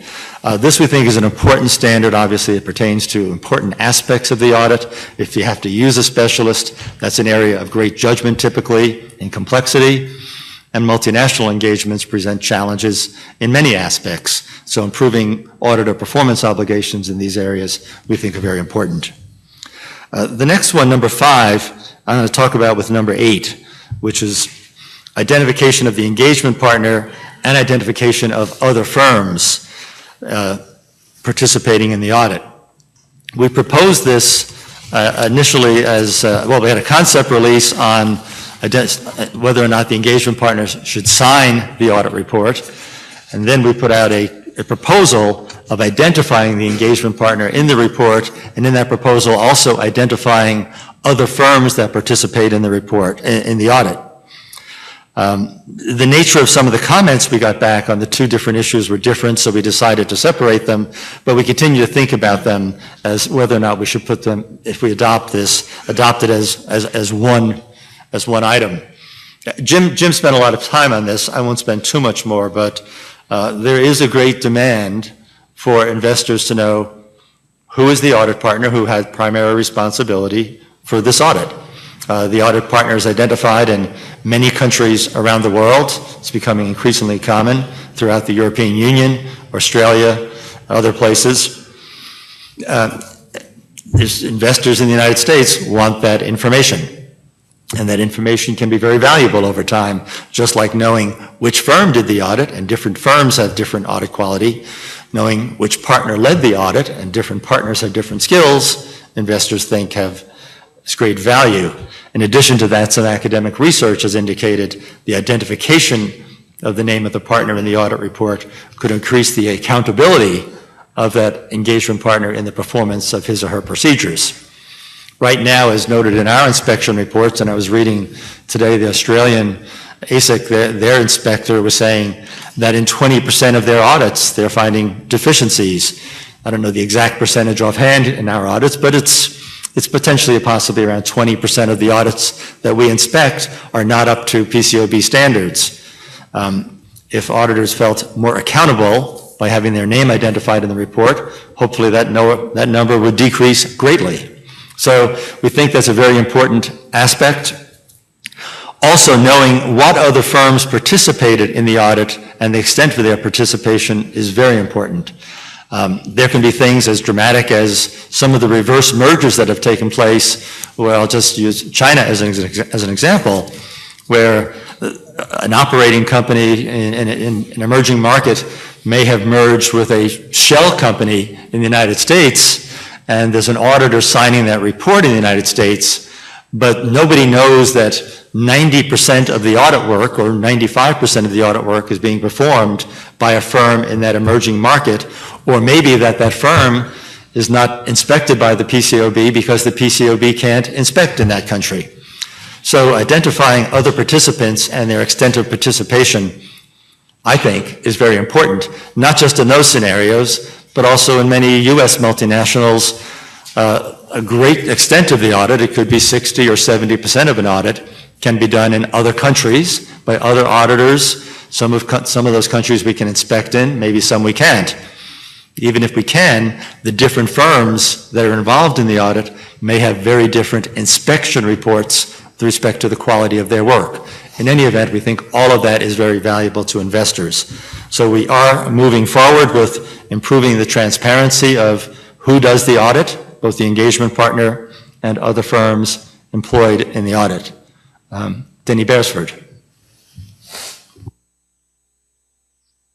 I guess first a question. From both yours and Jim's comments earlier, do I gather that this is going to be a final statement as opposed to a re-exposure? we're working our way through it. And a lot of important issues were raised by commenters, including questions around if we're identified, does that trigger consent issues? And if they're consent issues, does that trigger additional liability issues? And we're working our way through all of these issues ourselves in OCA with our Office of General Counsel, with the board. We're in active discussions with the SEC. We have it on here as adoption or reproposal, and I think the final decision on that will still have to be made. Okay. The concern I have, I guess, really, it's hard to respond to just verbal comments without seeing what you have in writing. When you make the comment, great user demand, I know this was in the earlier document as well, and then particularly the comment about academic research could increase the accountability of the auditor. That's of some concern. I guess almost anything could increase accountability. This I know was a concern that some people had expressed in both comments at SAG earlier and in comment letters, that many people believe that the accountability of auditors is pretty high now when they have to sign off their responsibility statement in their firm's internal documentation and so forth. And there are some who assert that if their name is stated, that they somehow or another will have greater accountability. I am not aware of the academic research that indicates that somehow or another that they could increase accountability. That it's something that I guess I would be interested in seeing. Not that I would necessarily be qualified to judge that, but anytime I hear terms like could increase accountability, I always get concerned about that, Marty. Anything could do that, but I remain concerned about the great user demand for naming the audit partner, and this notion that somehow or another that the naming of the individual is going to increase the accountability of the auditor. Both of those assertions, particularly the latter, just don't necessarily work for me completely. Thanks, Denny. It's probably my word, could increase accountability. I think some of the academic research that we've seen, the academic would probably take exception with me also and say that my research has shown that it does increase accountability if somebody is signing a document in their own name. So that was probably my error in saying it could. But we are carefully looking through research to find to identify research on this subject, both directions, as we carefully think through this issue. Chairman Doty? You yield to Elizabeth Mooney. Okay, Elizabeth Mooney. Oh, I just briefly, I wanted to say that, that this project is very encouraging, and from my work with investors internally, they would really welcome this information, long overdue. Thank you, Elizabeth. Jim? On the subject of the academic research and the relationship between disclosure and conduct, to partly address what Denny's concern is, there has been a question of whether, in fact, disclosing this information would make the partner more accountable. In our formulation of this and our view of it, this is a disclosure rule. The interesting thing about the academic research, and if you look at what Ann von Stralen at Maastricht and her colleagues at Florida have done, they have situations in which you have a continuous, long record of identification of the engagement partner. And the important thing about that is that patterns of conduct, patterns of error, omission, and success by the engagement partner emerge over time, just as they do with firms. This is principally a disclosure rule. The market wants to know whether, in fact, the partner that's on their account is someone who has a long history of bungling audits, restatements that have trailed or followed him or her, or whether this auditor has a history of making tough calls and being an objective auditor. All academic research, as Denny will, I think, agree, all academic research has limitations. There are limitations in the sample. There are limitations in the location of the research. There are limitations in what is available in the archival record. That said, I just say it is an impressive piece of research on the patterns of conduct in an area in which we are constantly told this is a matter where judgment matters, judgment is called into question, individual aptitude, individual training, individual ethics all matter.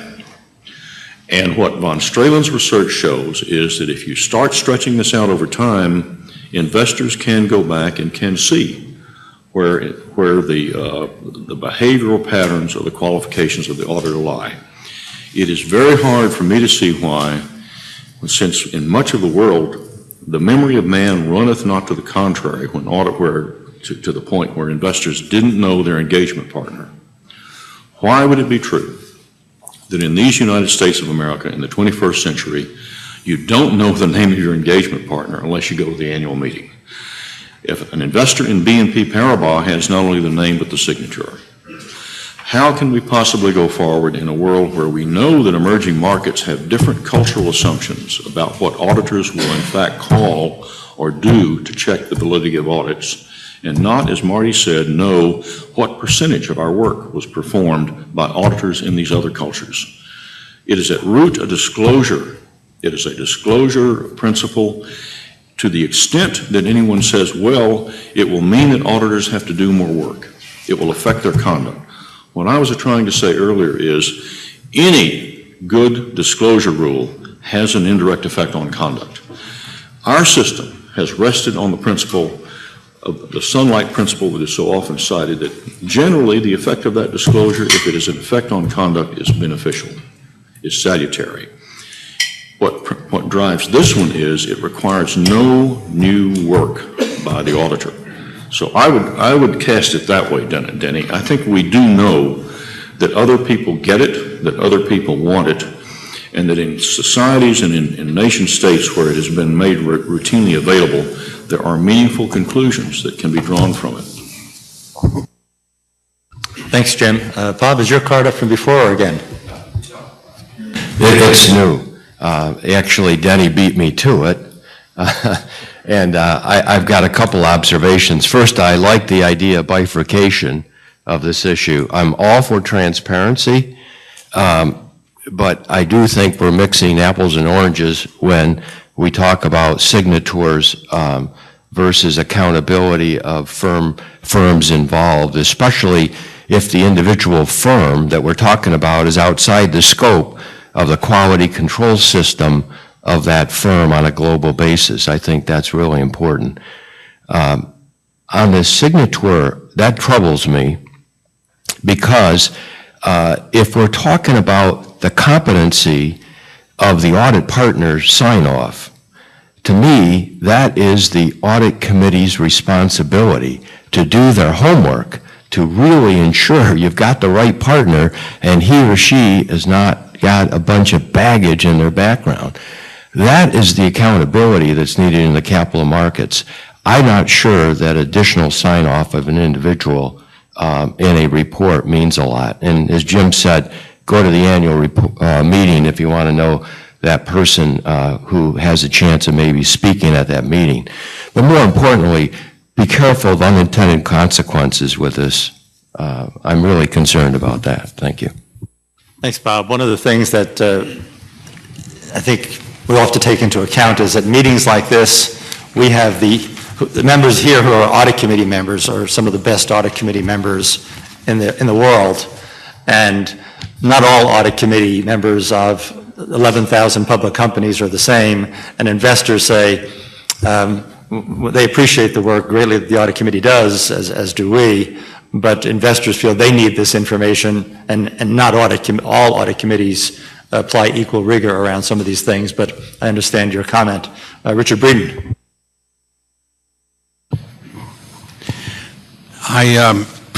as a member of a variety of audit committees over the years, I think all audit committees are underappreciated for the immense amount of work that they do, but I just wanted to respectfully disagree with the previous comment that the audit committees ought to do all the investigative work and not ask for a simple approach of disclosure of the name and a sign-off from the audit partner. I think there are a number of benefits that can flow from that. You've identified some of them. I think particularly in some of the offshore countries, there is a benefit from having this identification may give additional focus and stature and a little leverage to the audit engagement partner inside their firm. Because they now have certain identification and certain responsibilities as being disclosed directly to investors, and if their firm is telling them or pressuring them to do certain things for certain clients, it may help that they are not nameless and faceless, and it may give them a greater sense of the importance of their individual accountability without actually changing liability. I think that's good, and I just think it's very hard to argue that something as simple as this identification can't be given to investors without the world collapsing around us. Not every investor will think it's relevant.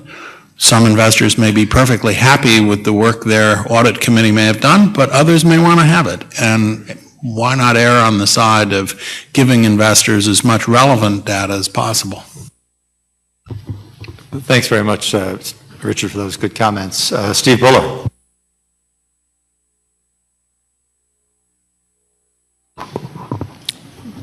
Thanks, Marty. I don't want to beat a dead horse here, but just a few thoughts. We talk about who the users are of this information, and there are multiple users. There is, of course, the regulator, the PCAOB, and that information may be useful to them. I'm not sure that disclosing the name of the auditor as a public disclosure is the only way that the PCAOB can get the information.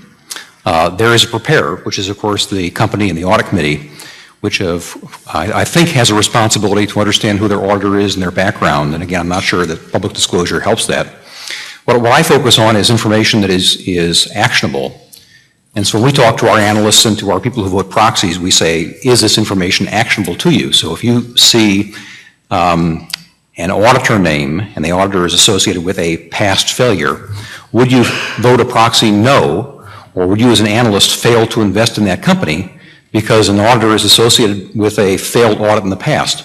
And the answer probably is no. What you'll look to see is whether or not the firm has adequate controls and procedures in place, and look to the integrity of management.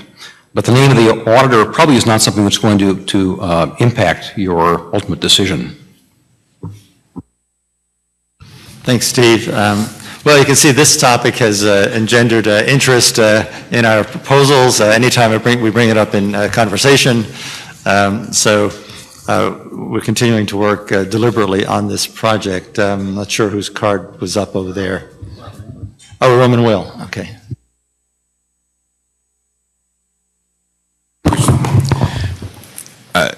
I'm going to take 45 seconds to remind Denny of an anecdote. 20 years ago, you were chairman of the FASB, and I was on the FASAC.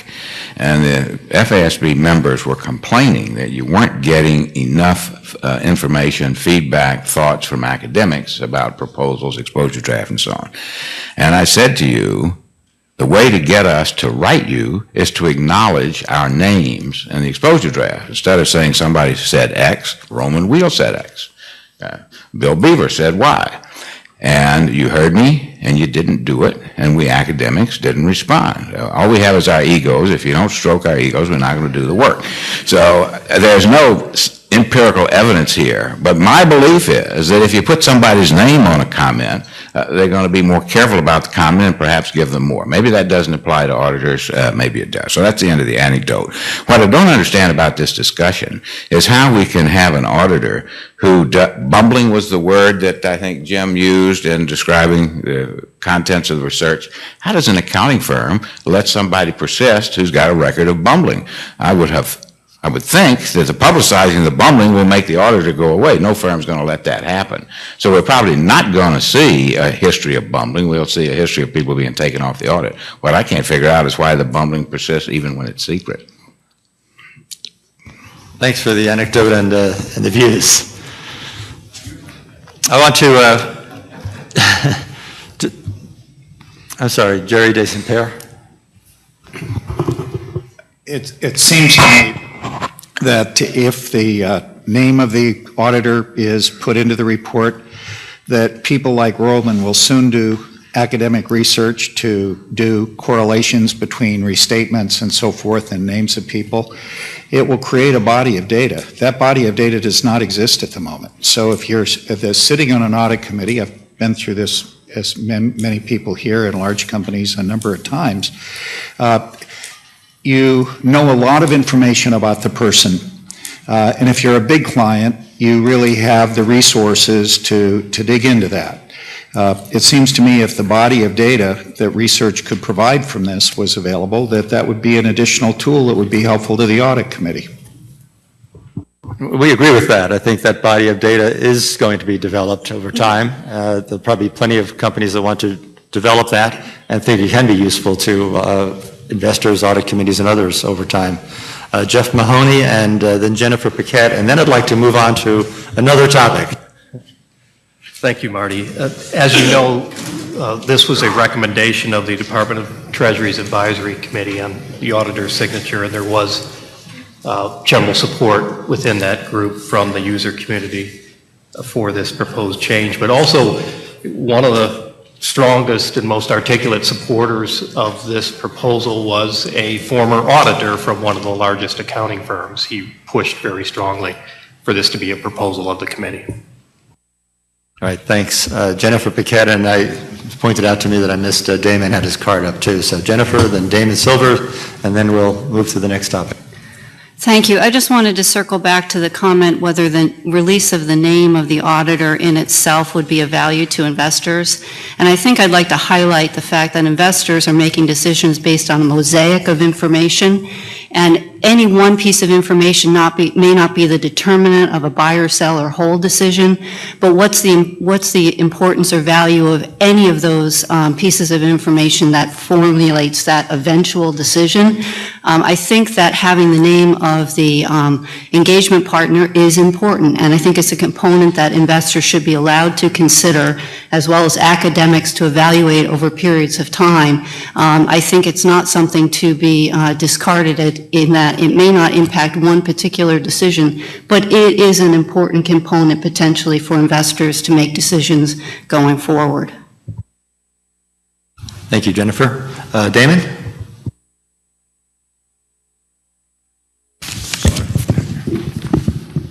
I just want to follow up on what Jennifer just said and add to it that while this issue is obviously part of a complex mosaic of information involving buy and sell decisions, it is a central piece of information around corporate governance for long-term investors, and particularly for investors who are asked to vote on the audit firm, as is the case typically in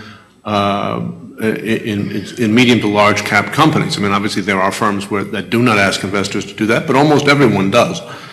And it's not clear to me, although it's never been raised in this way, but it's not clear to me that given that the identity of the managing partner in an audit is a known fact, although that investors are entirely complying with their fiduciary duties around voting on the auditor, not knowing who that person is. Thanks, Damon, and thanks everybody for contributing to the ongoing dialogue around disclosure of the engagement partner and other firms. I'd like to just quickly wrap up this discussion and move to a discussion of the reproposal and related parties, but quickly go through one or two more projects on the agenda. We do have in mind an adoption, hopefully, of standards for audits of brokers and dealers. We received a responsibility for audits of brokers and dealers as part of Dodd-Frank, and trillions of dollars of investors' money are held by brokers and dealers, or hopefully held by brokers and dealers, as was pointed out to me by somebody recently. And auditors have a responsibility here. There's compliance reports filed with the SEC by the brokers and dealers about safeguarding of customer assets and net capital rules, and auditors have a responsibility to perform procedures around those. We think we have proposed improved procedures, and the SEC is working on its final rule on amending 17A5, and as soon as the SEC does that, we intend to hopefully adopt final rules to improve auditor procedures around the important aspects of audits of broker-dealers, in particular those compliance reports. Another one that everybody's interested in, I know Arnold mentioned it briefly, going concern. In international accounting standards, there's a responsibility for companies to disclose information about material uncertainties and about doubts about their ability to continue with going concern. That does not exist in the United States. It's only in the auditing literature.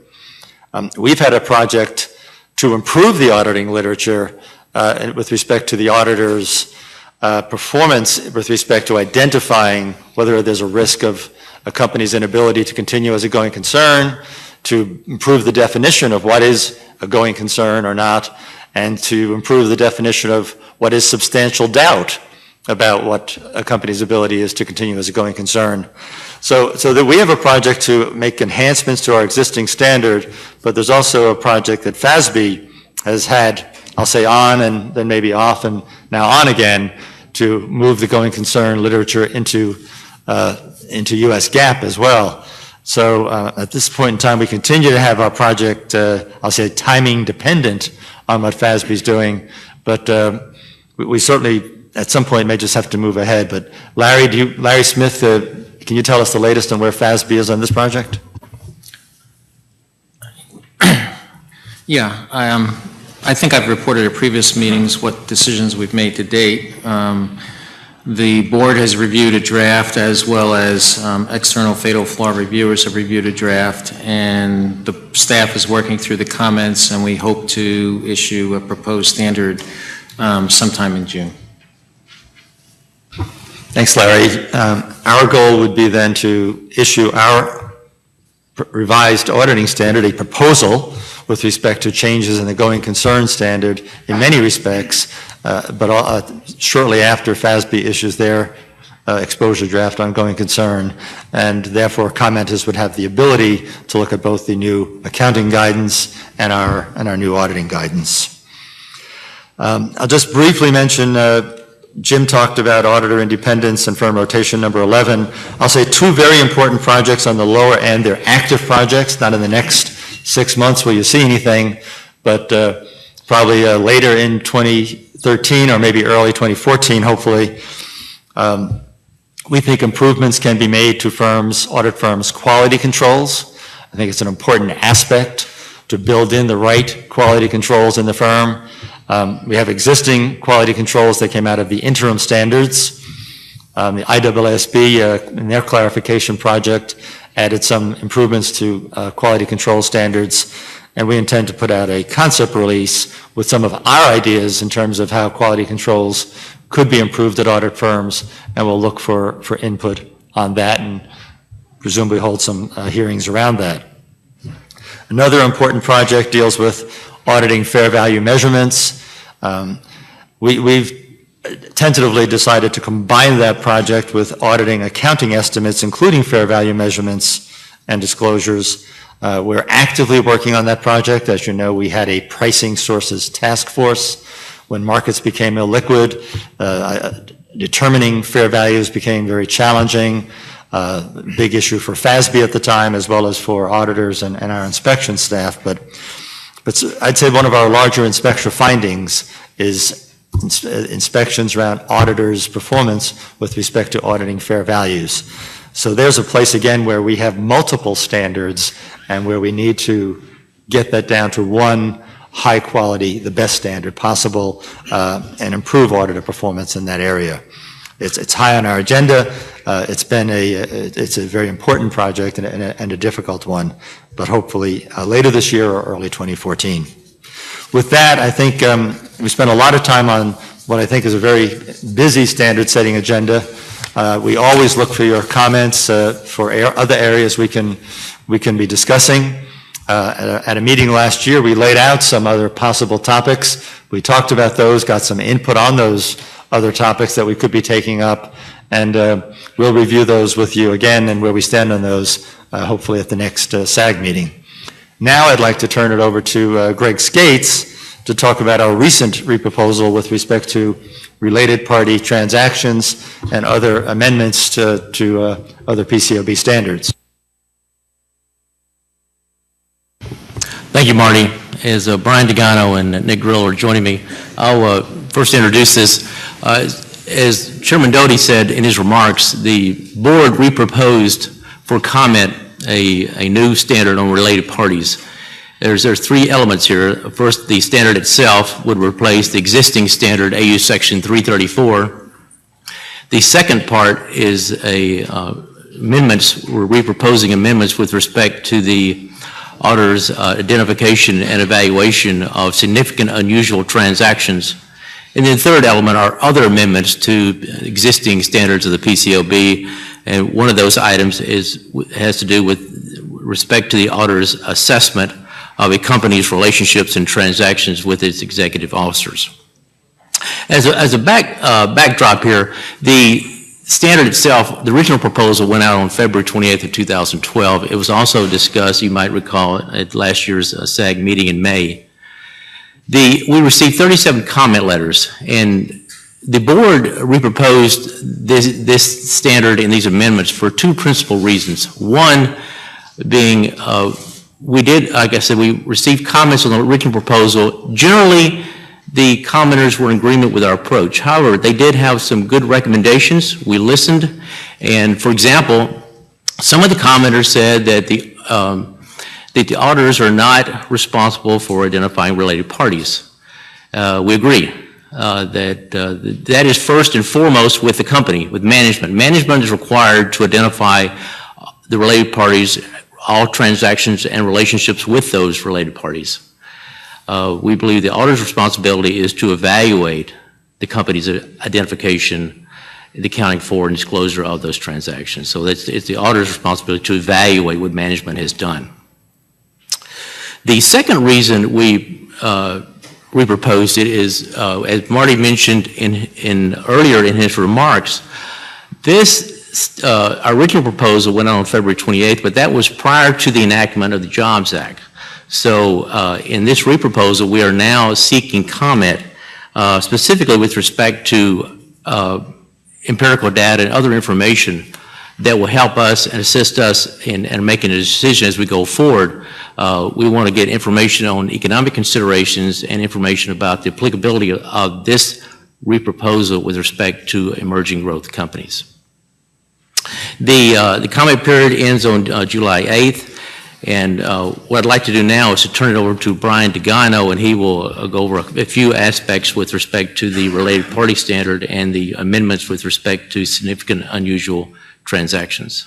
Before Brian speaks, I just want to make one comment just to make sure that what you said isn't misunderstood. The original proposal, the way it was drafted, put a sort of burden that it was the auditor's responsibility to identify related party transactions without really acknowledging management's primary responsibility that they have to do that. Having said that, the auditor still has a responsibility to evaluate the management's identification of related parties and determine whether there are any unidentified related parties or related party transactions. So there are still significant auditor responsibilities in this audit standard in that regard. Brian?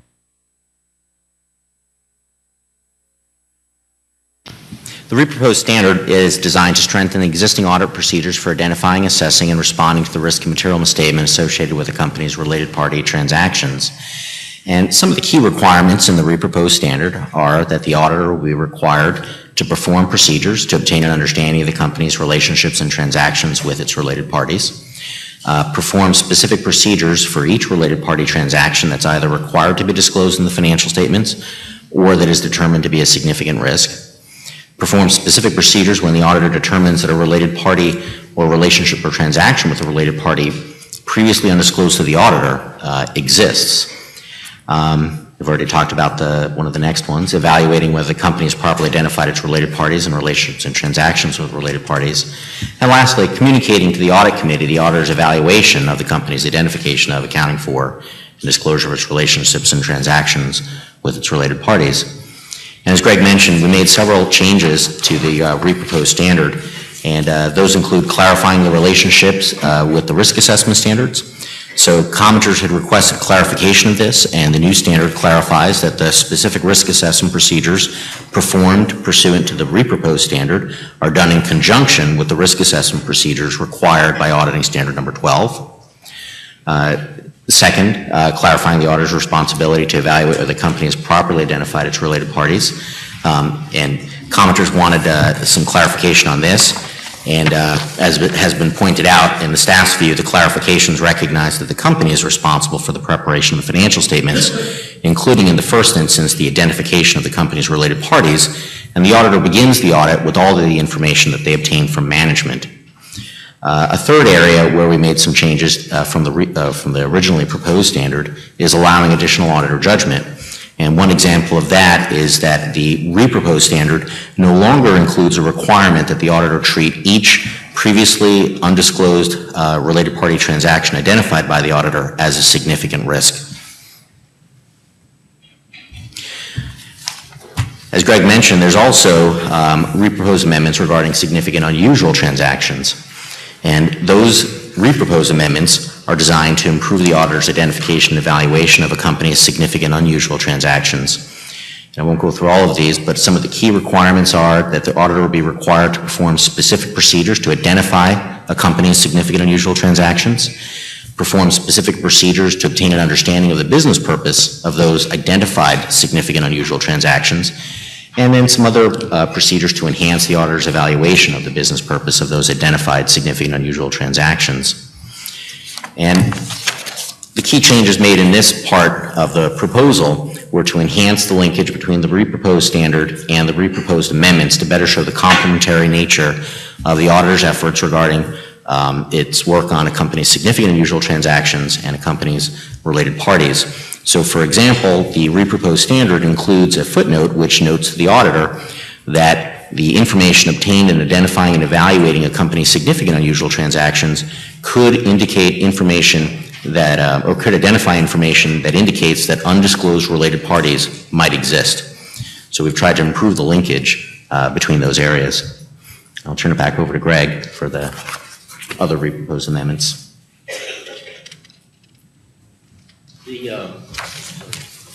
The last item has to do with the other amendments we're reproposing. One I wanted to focus on has to do with respect to the auditor's understanding of risk. When they perform their risk assessment procedures, they need to gain an understanding of the risk associated with the executive officer's relationship with the company. That would be all relationships, including compensation arrangements with the company. The executive officers are related parties. So this reproposal complements the reproposal on the related party standard.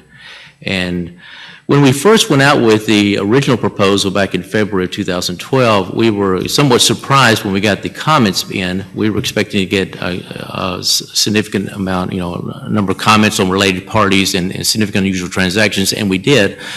But unfortunately, there were some that were, the press misread what we were proposing, and we wanted to, we did clarify in this reproposal, the auditor is not going to opine, the auditor is not going to make any type of determination or any recommendation with respect to compensation arrangements. That clearly resides with the board of directors of the appropriate company. So we did clarify that in this reproposal, but we thought it was clear before, but we went back and put pen to paper and made it even a little more clear that the auditor's responsibility here is with respect to its risk assessment process, to ensure that their audit procedures address any heightened risk with respect to the executive officer's relationships with the company. And now what I'd like to do is to open it up for a SAG discussion, similar to what we did with respect to the proposal on reorganization of our standards. Any comments that we make will be a part of our rulemaking docket. But we'd like to have an opportunity now for you to, if you have any comments or any questions, please raise your 10 cards. Denny Beresford.